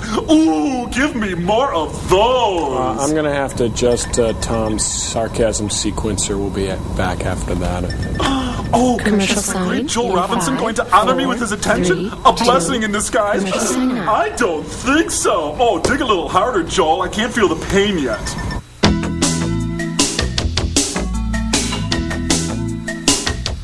I think you got him set on constant sarcasm, and you're going to want to have him on random, pretty much, I think. No kidding. Yeah, I put him on random sarcasm, so he'll only be sarcastic at the appropriate time. Like when someone mentions, Pia Zadora. Well, actually, I think making fun of her has become a cliche. Everybody does it. And, in her favor, she was in a John Waters film, you guys. Okay, well, what about Dan Quayle? Well, look, Dan Quayle scares me as much as the next guy, but everybody and their sister has come up with a sarcastic Dan Quayle quip. It's just too easy. I'm not even going to mention Gallagher then. Oh, he is my absolute all-time favorite. Oh, paying money to have watermelon sprayed all over you? Oh, give me more of that. Oversized props mixed with undersized talent? Oh, put me in the front row. Excuse me, Mr. Shopkeeper. Can I trade in my volume of annotated Shakespeare for a tape of Melon Crazy? Oh, please, may I? Ooh. Take it easy. The elusive Uberlords are calling here. Look, I run the operation around here, and I say you do the invention exchange first. Geez, I don't mind as long as you guys aren't planning on stealing another one of my ideas. That's good. Get everything he says down, and then make a sketch of what he's just done. What? Didn't I tell you to do the invention exchange first? Well, all right, my invention this week is about a junk drawer. Every home should have a junk drawer, and a lot of people don't know how you get them started. So I invented this, which is Junk Drawer Helper. It comes in a little bag, and it's got a few of those items that are great for starting a junk drawer. Pretty soon you'll accumulate a whole drawer full of stuff. Anyway, there's stuff like a CO2 cartridge in there, a plastic golf ball, a card to a Harley-Davidson dealership, silly putty, and a little flower, okay? And before you know it, it's filled with junk, see? That's how you get started. What do you think? Well, actually, we've got a really cool invention this week. I just hope we can find it through all this junk in here. Gee. Yeah, you're not the only one with a junk drawer, you know. Yeah, wow, look at all this. Oh, you remember this? Yeah. Remember this? The plastic butt from when we were selling the Thruster Busters? Very important for your training, Frank. Oh, and look! World's greatest grandmother. Oh. Norman Bates gave me that. Oh, that is so sweet. Oh, by the way, Doctor, I forgot to tell you, the product placement people called me today. Mm-hmm. I told them, in no uncertain terms, we never, ever, ever do product placements. It's good to remember, do Frank, that. you're learning. Okay, thanks a lot. Yeah, I'm trying to learn. Oh, and Frank, when you put the tray back in the drawer, please refill it with water. Oh, okay, I'm sorry. I'll try to remember that. Oh, wait, I'm going to do some quick impressions for you, and for you guys up there. Sally Field on a bowling team. My league likes me. They really, really like me. Thank you very much. Oh, another quick impression for you. The drummer from Def Leppard, ladies and gentlemen. Thank you very much. Oh, another real quick one for you. Charles Lindbergh, ladies and gentlemen. Charles Lindbergh. Frank, we don't have time for that kind of nonsense. Now we've got to find the invention in here. Okay, what's this stuck to the bottom of the... Hey, it's Abe Vigoda from Barney Miller. TV's fish. Bernice, I'm telling you, I haven't had a good BM in weeks. Joel, your experiment this week is called First Spaceship to Venus. It stars an international cast that will leave you bilingually tortured. Well, bon appetit, mon ami.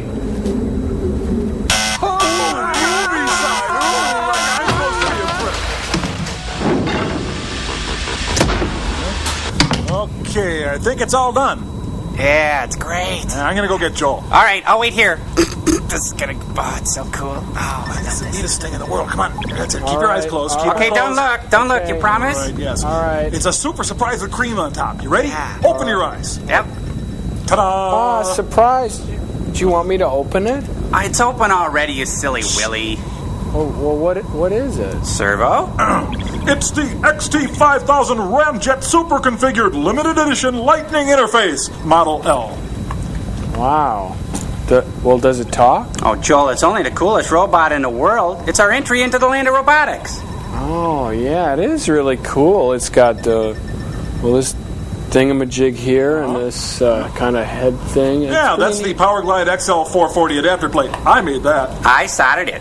Wow, so could I ask it a question?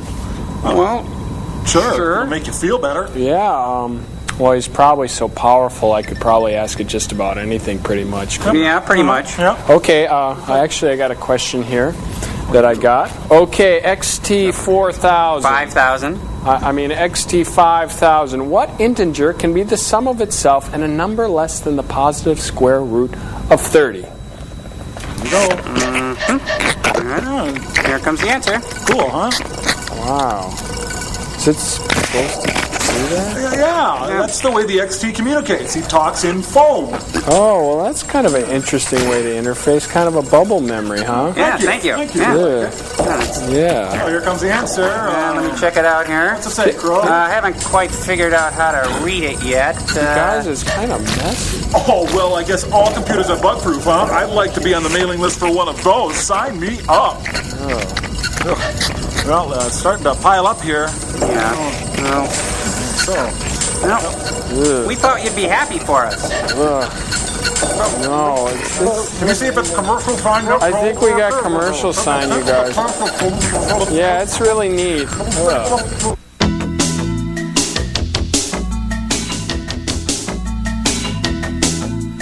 And welcome to the Satellite of Love. I'm Crow. And I'm Tom Servo, and we're the hosts of the all-new Match Game 78. So let's meet our guest, Brad Summers. Hey! Whoa! Oh, yipes! Looks like a foreign ship coming into our airspace.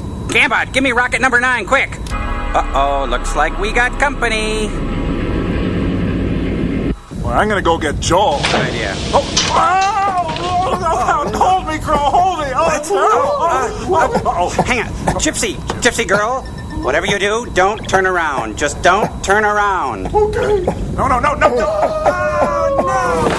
That's just great. We lost Gypsy. Oh, where's Joel? He'd know what to do. Help me, you gregarious, galvanized garbage can. Oh, the pain, the pain. Danger, Crow T-Robot, danger. No, come on, Crow, you got me doing it now. Get a grip, sorry. boy. We have to remain rational. This is just one of the many sordid alien visitors that fly by, exchange dialogue with us for roughly 2.5 minutes, and then leaves. It's no big deal. I do believe in spooks. I do believe in spooks. Oh, mommy. Just stop it, Tom. Come on, get a hold of yourself. It's a common gorilla. Probably one of those horrible animal experiments they used to shoot into space. Just a big, old, dumb gorilla. The key with these creatures is to talk nice to them. Animals can sense fear and rip your arms out of your sockets and show them to you in a moment's notice. Watch this. Okay. Hey, boy. Here, kitty. Hey, Coco. How's it going, boy? Hey, he's going for it, Crow. Yeah. Wow. That's it. Just relax, you big dumb dolt. Still bummed out that humans evolved to be a higher species. Yep, you idiot. That's right. Still dumber than a bag full of hammers, aren't you? Yeah. Now listen, Tom. I know you're scared out of your wits, but I need you to sing that gorilla a song. What's that song you sang last Wednesday at Vespers? Oh, sweet mother of mine, but I don't understand. But no buts, Tom. Just start singing, boy. Okay. Oh, nice gorilla. Oh, nice boy, you crummy monkey with mad and awful. Hey, Tom, watch it. Oh, sweet mother of mine, 'tis only for you I pine. I'll try to get bail, and I'll drive up to jail, and I'll spring that sweet mother of mine. You sang that at Vespers? The world is going on. Joe, there's a gorilla on the screen. Look at it. Just take it easy, you guys. Take a breath. Come on, take a breath. Oh, we got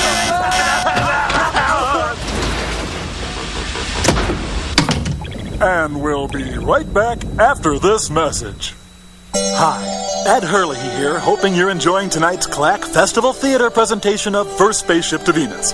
You know, holiday season is the perfect time to enjoy Clack's industrial Saladoos-based snacks and snippets any time of the day or year. Start the morning with a Technicolor yawn by serving up piles of flabby Clack leather pancakes dotted with dicey cocoa stumps. Kids can't resist the texture of Clack's creamy clotted palm spread, squeezed out on horsey biscuits. And don't forget the Sir Cheddar Snack-a-Lots, and top them with Jimmy hats for a Western roundup and safe snacking. And moms, don't forget to serve the Clabber Club platters of salamander finger witches, creamy crust puppies, and hey, try a load of taco mincemeat relish parfait served up in a tulip glass for that touch of elegance. Uncle Bob's just out of the institution. Celebrate with skin mittens, brightened up with gamey force meat stuffing, and don't forget those Polynesian cheese duffels. Then, pinch off some Clack hanger-crafted cobra coils to complement a Bastille Day buffet, and lube up those cooter cakes with that incredibly edible, spreadable phlegm. Watch Kitty's galvanic skin response shoot through the ceiling by wrapping him in Clack wrap and making her a festive centerpiece. At lunchtime, light your hand on fire and plunge it into the traditional gut loaf whistle pie, just like Grandpa used to do before they took him away. And finally, dress your holiday table in style with a gold-roasted mutant hellbeast stuffed with flesh button dressing, made fresh with clack saladoos, cooter croutons, and grandmother's earlobes, always the best. Accent with creamy crust puppies, velvety chode balls, and of course, a mug of holiday swill. Remember, if you're incapable of showing emotion but know how to cook, Clack has a snack idea for you. And we'll be right back after these messages. Oh, man, at least we're not going to have to go through that again. Oh, what a shame. I'd like to go through some of that again real soon. Actually, I kind of liked it. Oh, it was all too beautiful, like watching the old New Adventures of Perry Mason or any Monty Markham television project. Ooh. Yeah, it kind of reminded me of like mornings I'd eat way too much sugar crisp and then watch the Three Stooges and you could kind of smell mothballs in the other room. Well, it sounds like cozy fun, Joel.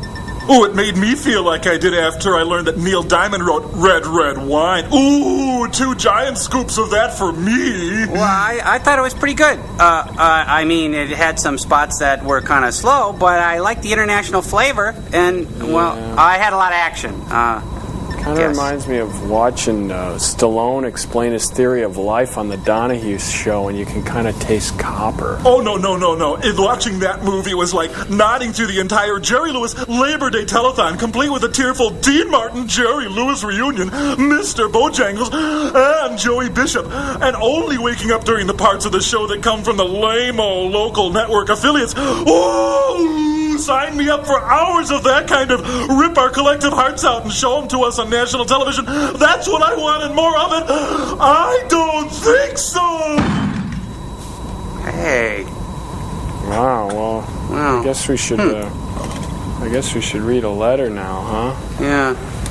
Yeah. Well, anyway, got some letters here from some. Thanks for writing in, everybody. Really appreciate it. This first one comes from Amy Bochard of Boys Ranch, Florida. She writes, "Dear Crow," let's put that up on still store there, Camba. "Dear Crow, Tom Servo, Joel, and Gypsy, you guys are real funny. I want you guys to write back. My whole family likes to watch your movie. We watched 7 of your movies. We like the beach movie the best." Amy Bochard, 7 years old. And there's a drawing, and it's got me saying, "Puma, Puma, Puma," or the guy saying, "Puma, Puma, Puma," and then it says Louis Moffat, 1955. And then it's got Tom Servo saying, "Puma, Puma, Puma," and then I'm going, "Meow, meow, meow," and you're going, "Woo, woo, woo." Very cute. Yeah. And then there's this one. This is from Jennifer Michelle Kalis from Lebanon. Wow. Put that on still store there. And that says, "Dear Crow, I like you." Hey, I like you too. "Me and my daddy die laughing." Question. Okay. "Hey, I like that movie with the girl singing a song and you started dancing. How are you so funny? Question mark. Talent? Question mark. Read the book. Yeah. Question mark. Anyway, Neat. Tom, you want to read that? He's kind of out of it. Yeah. Do you want to read it, Tom? Crow? Oh, read the address so that a bunch of pathetic urchins can write to us? Sounds like super fun. Oh, come on. What? Just kidding. Oh, you little, I'm going to give you a chin rascal, you little Dickens. Yeah. I'm not dead. I'm getting better. Hey, he's okay. I'm so happy. Oh, good. He's all right. Hey, I'm chin okay. rascal, I Tom feel a lot. It looks like we're a family again, huh? Oh, yeah. What do you think, sirs? Oh, you guys are too much. Oh, I'm going to give myself a chin rascal. Oh.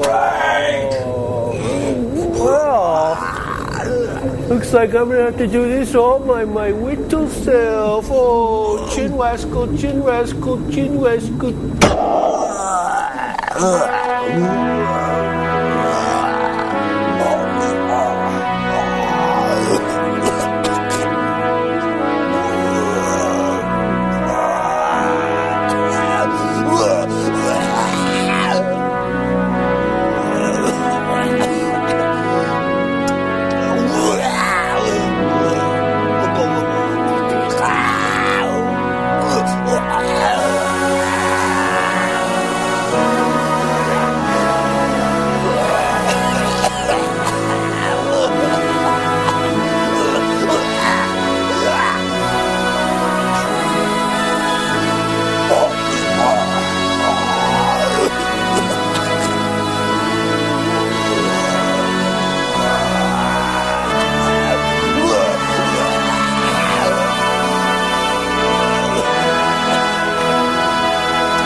welcome to the Satellite of Love. And on today's show, we're going to show you how to keep those holiday goiters to a minimum. The secret? Ordinary table salt. Then we'll talk to Mom's Mabley, and she'll tell us how she kept up a good attitude despite being dead for 20 years. The circus is in town, and I'm going on location cleaning up after those big bull elephants. And later, Robert Goulet will be stopping by and swinging into high, singing a song, and then showing his famous Bloody Mary mix. I hope he sings the song first, if you know what I mean. I know what you 30 mean. seconds to commercial sign. And for you bachelors, we're expecting a visit from Wanda McHale and her whale of a tail. So start your popcorn popping now, boys. And I'll be on location. A man who ate his weight in silly putty? We'll see it. I bet he can, take impressions in newspapers right off his elbow or something like that. Anyway, on a sadder note, Mom's Mabley's attitude really isn't doing all that well. Oh, yeah, well, maybe she should try Robert Goulet's Bloody Mary mix. Commercial sign in 5, 4, 3, 2. Commercial sign now. All these stories and more, not.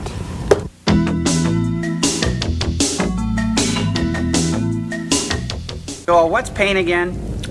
Pain is an intensely uncomfortable feeling, and it's something you want to stop immediately. Show me.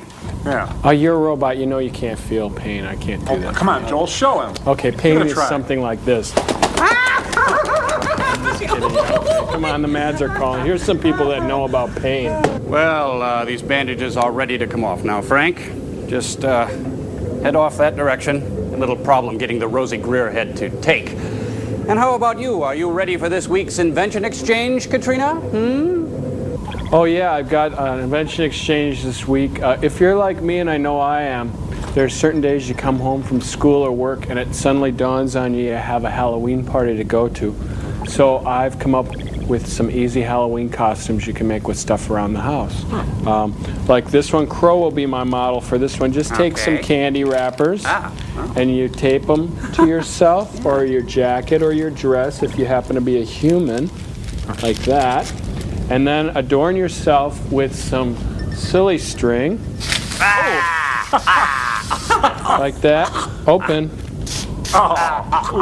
And then you face the camera, and then you can go as the floor of a movie theater. All right? And then you that's get clever. this one. Take a milk carton, put a slit or a hole in the back, cut a hole in the front, wear it over your head, and see? You go as a missing child. Have you seen me? See? And this one takes a little more preparation. Take some aluminum foil. I like to use the Reynolds wrap. And a pie pan, and you cut the center out of the pie pan. Then you wrap the foil around your head. Neat.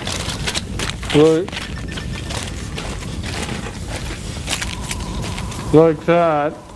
I know I probably sound like a kazoo, right? A little bit. Anyway, I am Iron Man. That's clever. Anyway, then you get the pie pan. Right there, right down. On the desk. There. There you go. Closer. Warm. Okay, Getting warmer. it's a good idea to put this on after you finally get to the party, too. I bet. And then you take the pie pan and put it around your neck. And you go as Jiffy Pop Popcorn. What do you think, sirs? I saw some hack do that at the Funny Bone in St. Louis. Frank, go get your costume on. The lizard costume? No, the other one. Oh, okay. Well, Panzer, my invention exchange this week is another easy-to-make costume. Hey, you copied Cheaters. What? What are you saying? That you're the only one to come up with a Halloween costume by using stuff found around the house? I came up with this when you were back in short pants.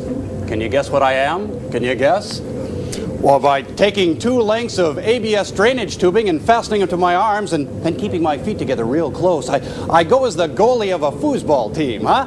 You get it, Frank? Huh?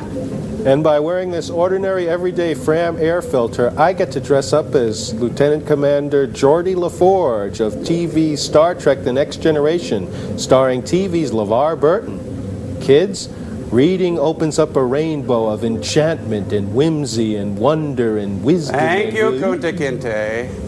Well, your film this week, Joel, burns deep. In the fine tradition of Kramer versus Kramer, Ali versus Norton, Kasparov versus Karpov, it's Megalon versus Godzilla. It'll make you laugh, it'll make you cry, and maybe, just maybe, teach you a little something about yourself. And kids, don't forget to read Godzilla versus the Velveteen Rabbit.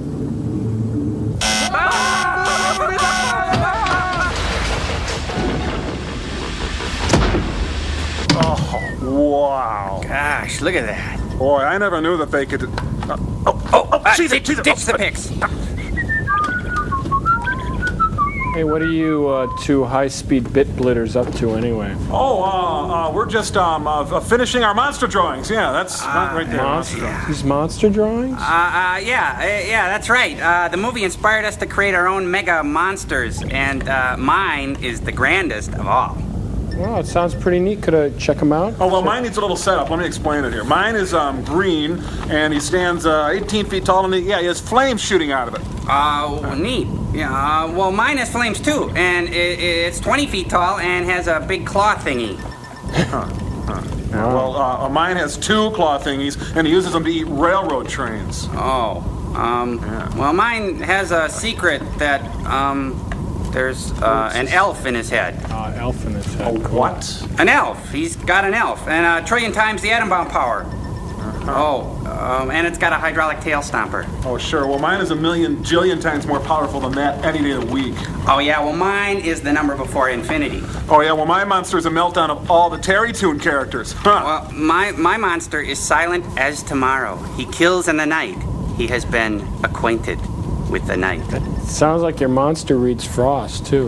Yeah, and he sprays it like icy death from his bloody stumps. Oh, right. Well, mine is called Gorblat, and he was spawned from a giant mutant hellbeast and comes to Earth every so often to kill. He must drink the blood of the innocent to live.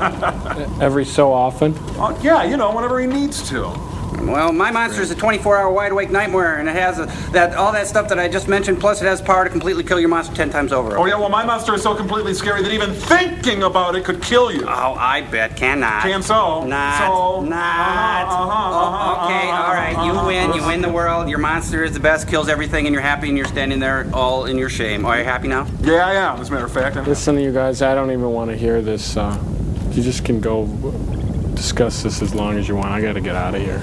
Okay. Whew, that was close. Whew, I'm glad he's gone. I thought he'd never go. Let's take a look. Hey, what'd you do with those? They're right here. Boy, you really come up with some stupid things sometimes. Icy death from bloody stumps. How dumb. Hey, I thought that was pretty good. No, I don't think so. Yes, I'm sorry, it was good. No, it wasn't good. Yes.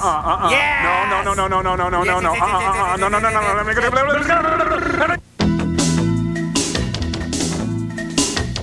And by for action.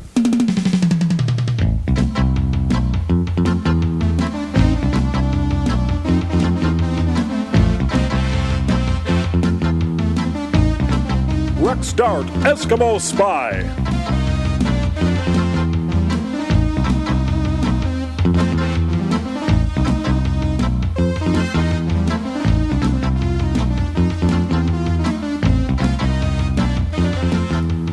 Rex Start, Eskimo Spy.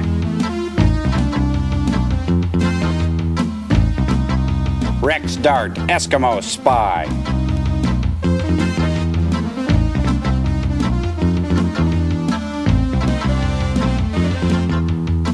Rex Dart is Eskimo Spy. Neat, huh? Oh, it's movie time! Let's go! Boy, Grandpa, I sure am enjoying this Godzilla movie. And hey, I sure enjoy being your grandson. Keep talking, buddy. You know, I certainly have amassed a fortune donning dorky bow ties, weaselly glasses, and big boy-styled haircuts. Yeah, sure, whatever you say, Grandpa. You know, Grandpa, I was looking through some Italian fashion portfolios, and there's some great new looks out. You know, maybe we could hire a fashion consultant. Shut up, you little cretin. It's my fortune, and I'll decide how we wear our hair. But Gramps, what good is having a bazillion-dollar popcorn empire if no sweet chick will breed with me? Listen to yourself, buddy. It's part of the proud popcorn creed to be without the love of a woman. How can we concentrate on genetically improving our popcorn if we have extremely abundant members of the weaker sex parading up and down the rows of our high-yield Super Chief double whammy ganga corn? Sweet fruit juices anointing their bodies. Come on, how would that look?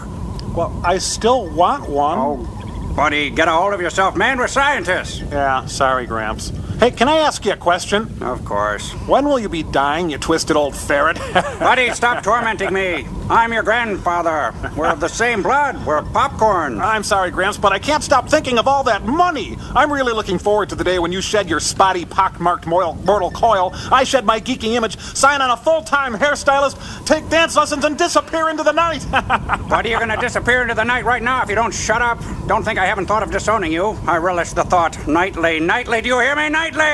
Did I mention the fact that our new light has 1/3 the calories of our regular popcorn? What do you care? You can't afford it. You're flat busted. But our new popcorn au gratin has real cheese flavor. Good. You should get used to it. You're going to be eating a lot of cheese. Government cheese. Oh, why do you always do this? I hate you. I've always hated you. What happened to my real father anyway? He's in the poorhouse where I replace him just like I'm going to replace you if you don't shut up and do as I say. It's my will, not yours. I've got the keys to the kingdom. I, me, mine. I'm the God. I'm the God. I hate you. I hate you. All right.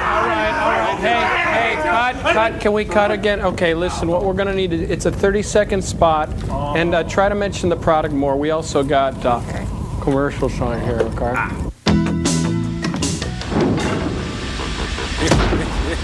What do you think of these new cool limbs I gave you guys, huh? Just what you asked for. Well, this is not what I had in mind at all. A bent coat hanger? And what's this thing over here? A lobster claw? What's that supposed to do? Well, Crow, that's for the seafood lover in you. Oh, sort of a long way to go for a lame joke. Looks like I got the load into the pan that time. Sour grapes, Crow, sour grapes. Look at me. I'm sporting a flamethrower. Here, look, light that up, will you, Joel? There we go. Flame on! I am the god of hellfire! Okay, why don't you let it out now? All right, try it. Give it a little. There, thank you. And look over here on the right. I got a Swiss Army knife. Hey, does that knife have a wire cutter? Yeah, it sure does, Krabby. Well, snip off a little bit of this thing, would you? Okay, you guys, we have to find a way of segueing out of this into that little film thing we made. Do you want to do it, Crow? I'm bitter. Tom? Well, I'll set up the clip for us, Arsenio. Joel. Well, for all of you folks who do not speak Japanese, we've translated the Jet Jaguar fight song so that you can sing along. I'd tell you to follow the bouncing ball, but we don't have one. Roll that puppy, Cambot.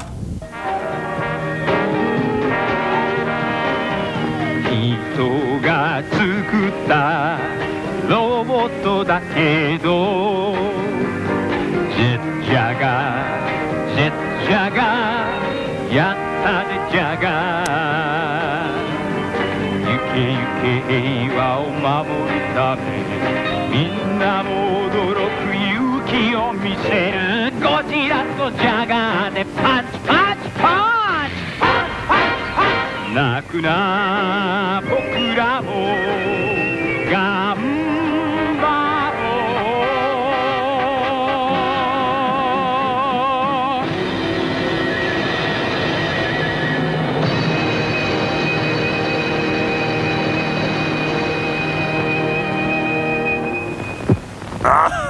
What manner of bot are you who can conjure flame without flint or tinder?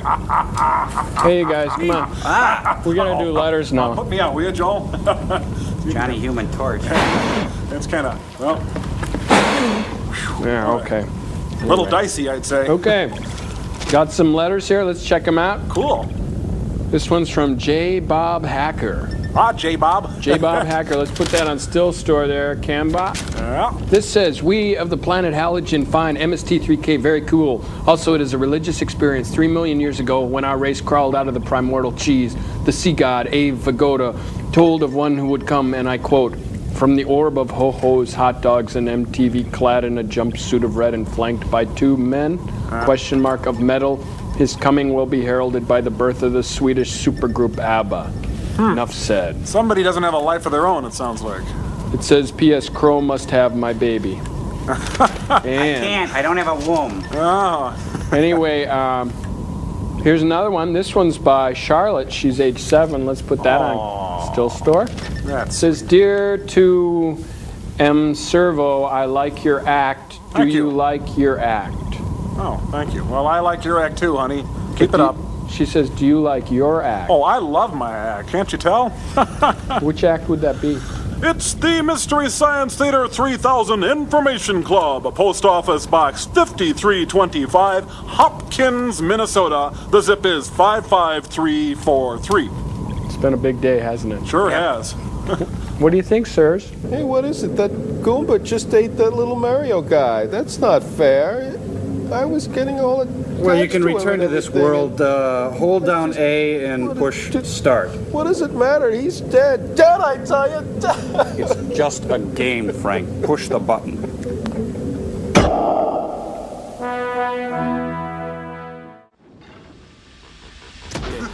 And the poor, helpless Velveteen Rabbit scurried and blurried and bustled about, for he was frightened of the bully, woolly wolfie. Oh, wow, this is so cool. This is really cool. Best part coming up. Hi, everybody. I'm just reading the My Robot Monsters here, their favorite book.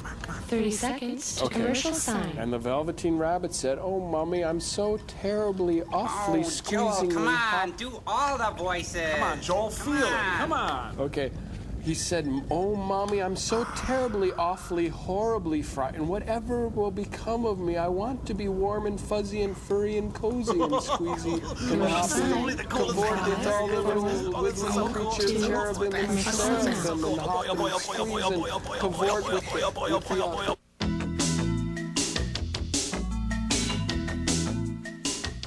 furry, blurry, whirly little wuzzy wiffle who chuckled in the warm home of their mother's arms." Oh, you guys, it's the agents of hell. Oh, Joel, that was delightful. I'm thoroughly enchanted. Now get to the invention exchange, Meryl Streep. Jeez, oh, fine. Hey, Camba, I'm moving in a little bit. This thing is called the Mind Control Guitar. I based it on the premise of the Think system from that movie, The Music Man. Of course I know about the Think system. I invented it. Robert Preston stole it from me. Yeah, and what about Scarecrow's brain?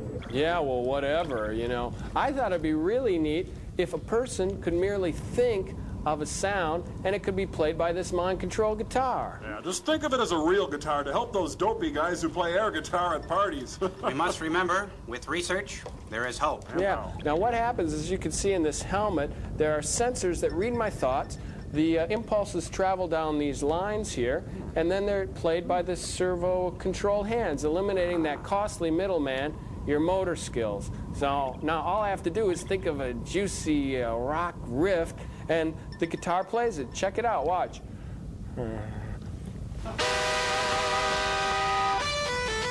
Now, yeah, all I gotta do is add the appropriate facial grimaces, wear spandex, and meet with the ladies after the show. Ooh, I have seen the future of rock and roll, and his name is Joel Robinson. I have seen the future of trite cliches, and his name is Tom Servo. I have seen the future of an overripe load pan, and his name is Crow. Hey, you think you're so smart? I will hold that one in 5 years. Is that the price, or is that your telephone number? It's a free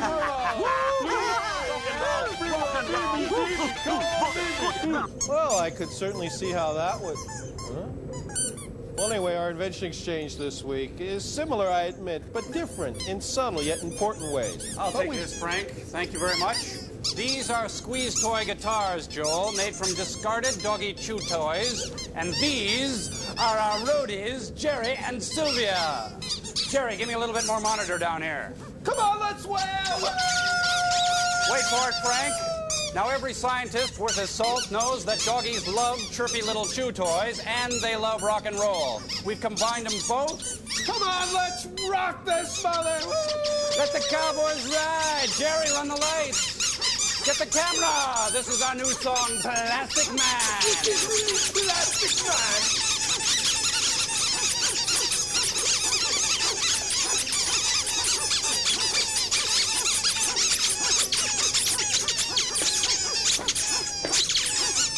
That ought to hold him, Frank. Good night, Budokan. Cheap Trick says good night. Good night, everybody. Now, your experiment this week, Joel, features a giant, bloated, mutant lizard. Meatloaf? Godzilla. Yes, quite. And it features a giant lobster and a tanker full of drawn butter. It was a rock lobster. Big finish, Frank! Big finish! Big finish!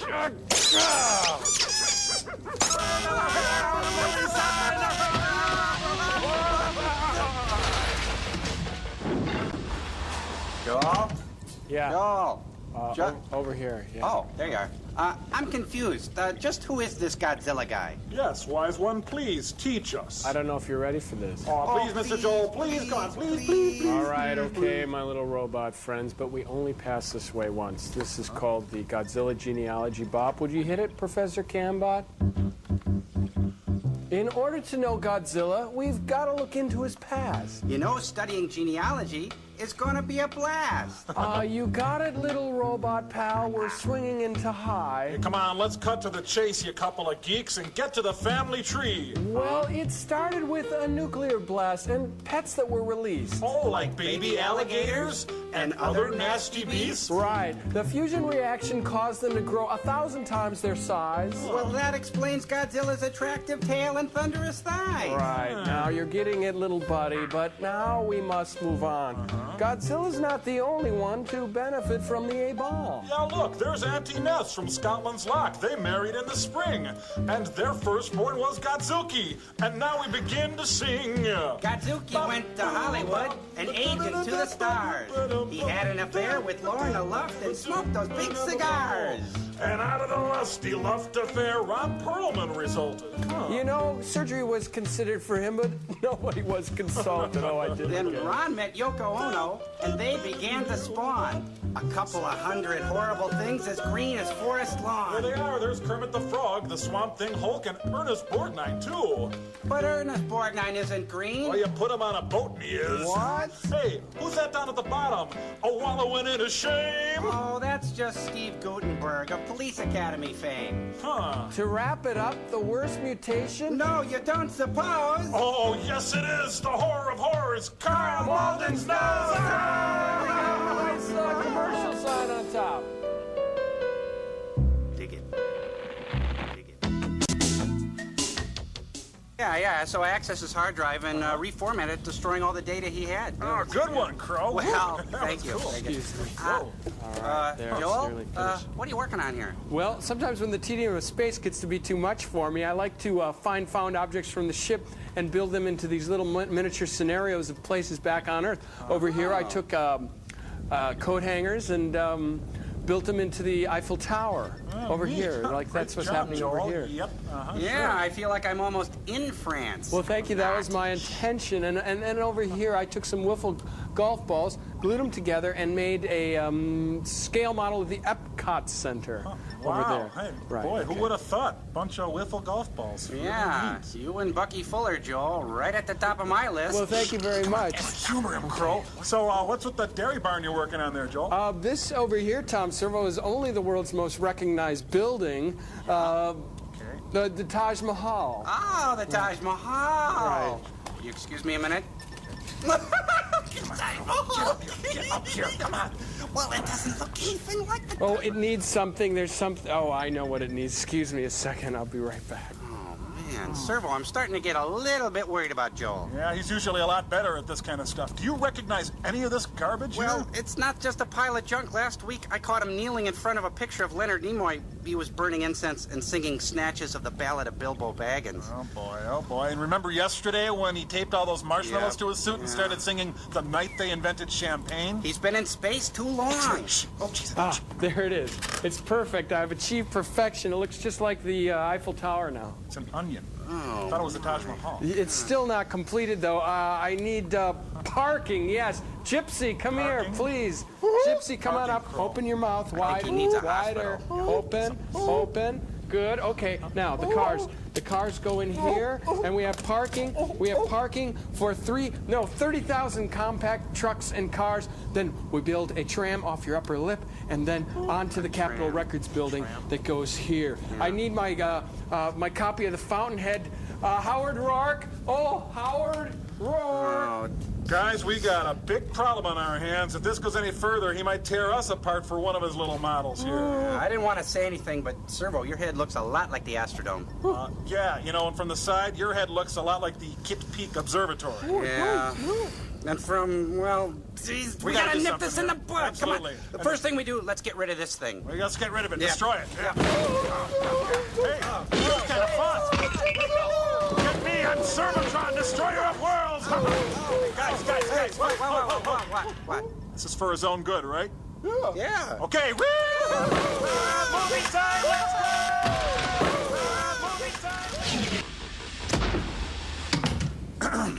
Greetings, children of the universe. A double pleasure is waiting for you. We adore a minuet, the ballet russe, and crepe Suzette. But we like to rock and roll. A hot dog makes us lose control. Schwarzenegger, DeVito. We are here to make an appeal to all of you kids out there. We must contact Mothra. And the only way to do this is to believe in a Mothra greater than ourselves. You must have faith. Faith in the power of healing. Faith in the power of love. Faith in the power of Mothra. Mothra. Mothra. Everybody, clap your hands.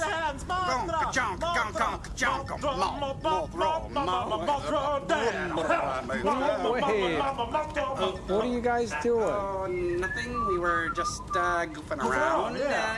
You guys are making fun of those two twins in the movie and their faith in Mothra, aren't you? Well, listen, have a good time, but just be careful when you scoff at a higher being, okay? From one who knows, all right? Okay. Leave it at Wow.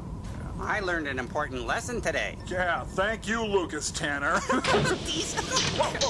it's Mothra! Whoa! Hi, kids. What can I do for you? I need not. Quick, throw the sweater. Yikes! Say, you kids were just joking around, weren't you? Please don't do that. Come on, I'm a busy moth. Got things to do. Civilizations to save. I don't get much rest, I'll tell you that for free. Last night, these natives kept me up till all hours of the morning with their dancing and carrying on. Sure, good kids, they mean well and all, but, you'd think that between all those modern dance interpretations, which I like, don't get me wrong, they could throw in a peppy Vegas-style showstopper. But no, I'm their god and protector, so they're always so solemn when they're around me. We're really sorry that we disturbed you there, Mothra, but hey, tell us what it's like on Infant Island, will you? Where do you live? Are you into cocooning? Funny. No, but I do like to hang around this giant light bulb the natives built for me. Do you really lay eggs? Let me tell you something, kid. I laid a big egg back when I did the Thick of the Night show. That was a mistake. I've since signed with new management.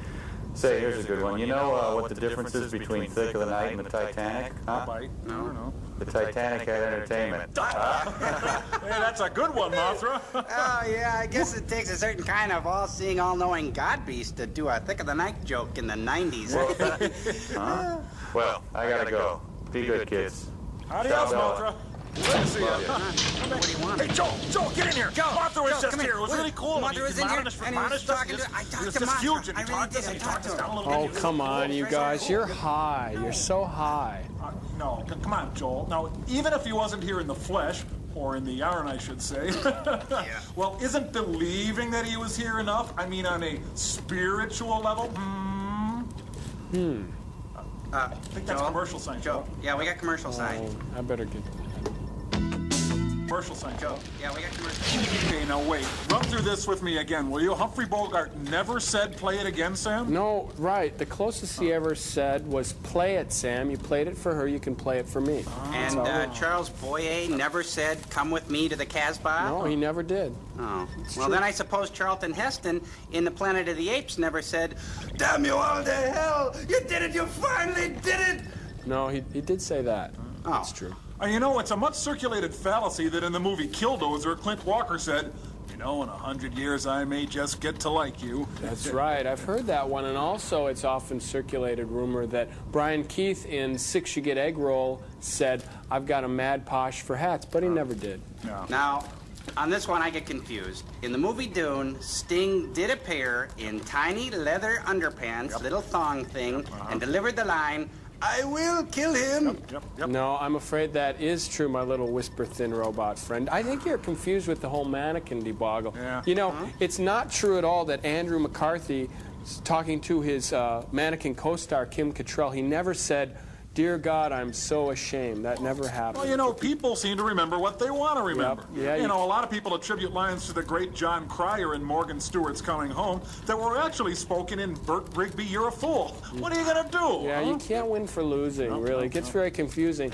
But I thought it'd be a good time to show the people who sent in stuff, who were selected for the Cool Thing contest we did a while ago. Yeah, it wasn't really a contest, and was it? It was more of the Mads sent these up to us. Healthy competition, really. Yeah, and this one is for the Cool Thing, Call for and entries. it's a little big lizard with a Gizmonic Institute That's okay. rocket, which is cool, and that's from Jonathan and Benjamin Winker of Bexley, Ohio. Not precisely the cool thing. This one is a big elephant, Oh, big my yellow favorite. elephant playing a Nintendo, My favorite, yeah. doing the hula, which is very cool, and that's from Ray Cagron of Beloit, Nice Wisconsin. composition, kind of Gauguin-esque there. I'd say. Yeah, a little This bit. is a Botmobile. Oh no, this is my favorite. This from Justin Brylski. Isn't that That- nice? I like that one. This too. one It's is a little more randy and late night. This is Joel and the Bots cruising the solar system. Whoa, I changed my mind. This is my favorite. Look at I the love bass. that. It's from Woo! Dan I like Peck, that. Rob I like it. Wark, Nark, and Tom Maher Somebody named from Mark Minnesota. I love this And one. this one is Das Wiener Man Hey, look. from Kara and Will Lampman. Das Wiener Man. Das Ich bin ein love Wiener das Mann, Wiener Man. ich bin ein Wiener Stand. And this I love one this gets one. very heavy, and it's from Yeah. Dan Reimers of McLean, Virginia. That's very Escher-esque, Very isn't it? trippy, and I bet you listen to Rush, don't you? Okay. woo. Anyway, I love this this last one. one is very cool, and it's us flying away on a TV. That's It my says the favorite end, there, And the it's end. from Sarah Oleski, and did I mention Dan Reimers did the trippy Yeah, one? yeah. Okay. The Rush guy. Anyway, what do you think, sirs? That's the end. Very nice, my peachy keen teen dream. Jeez, Joel, why do they always have to end the experiment with some alliterative or internally rhymed diminution? Yeah, and And what about Scarecrow's brain? Look, we've just done it that way, all right?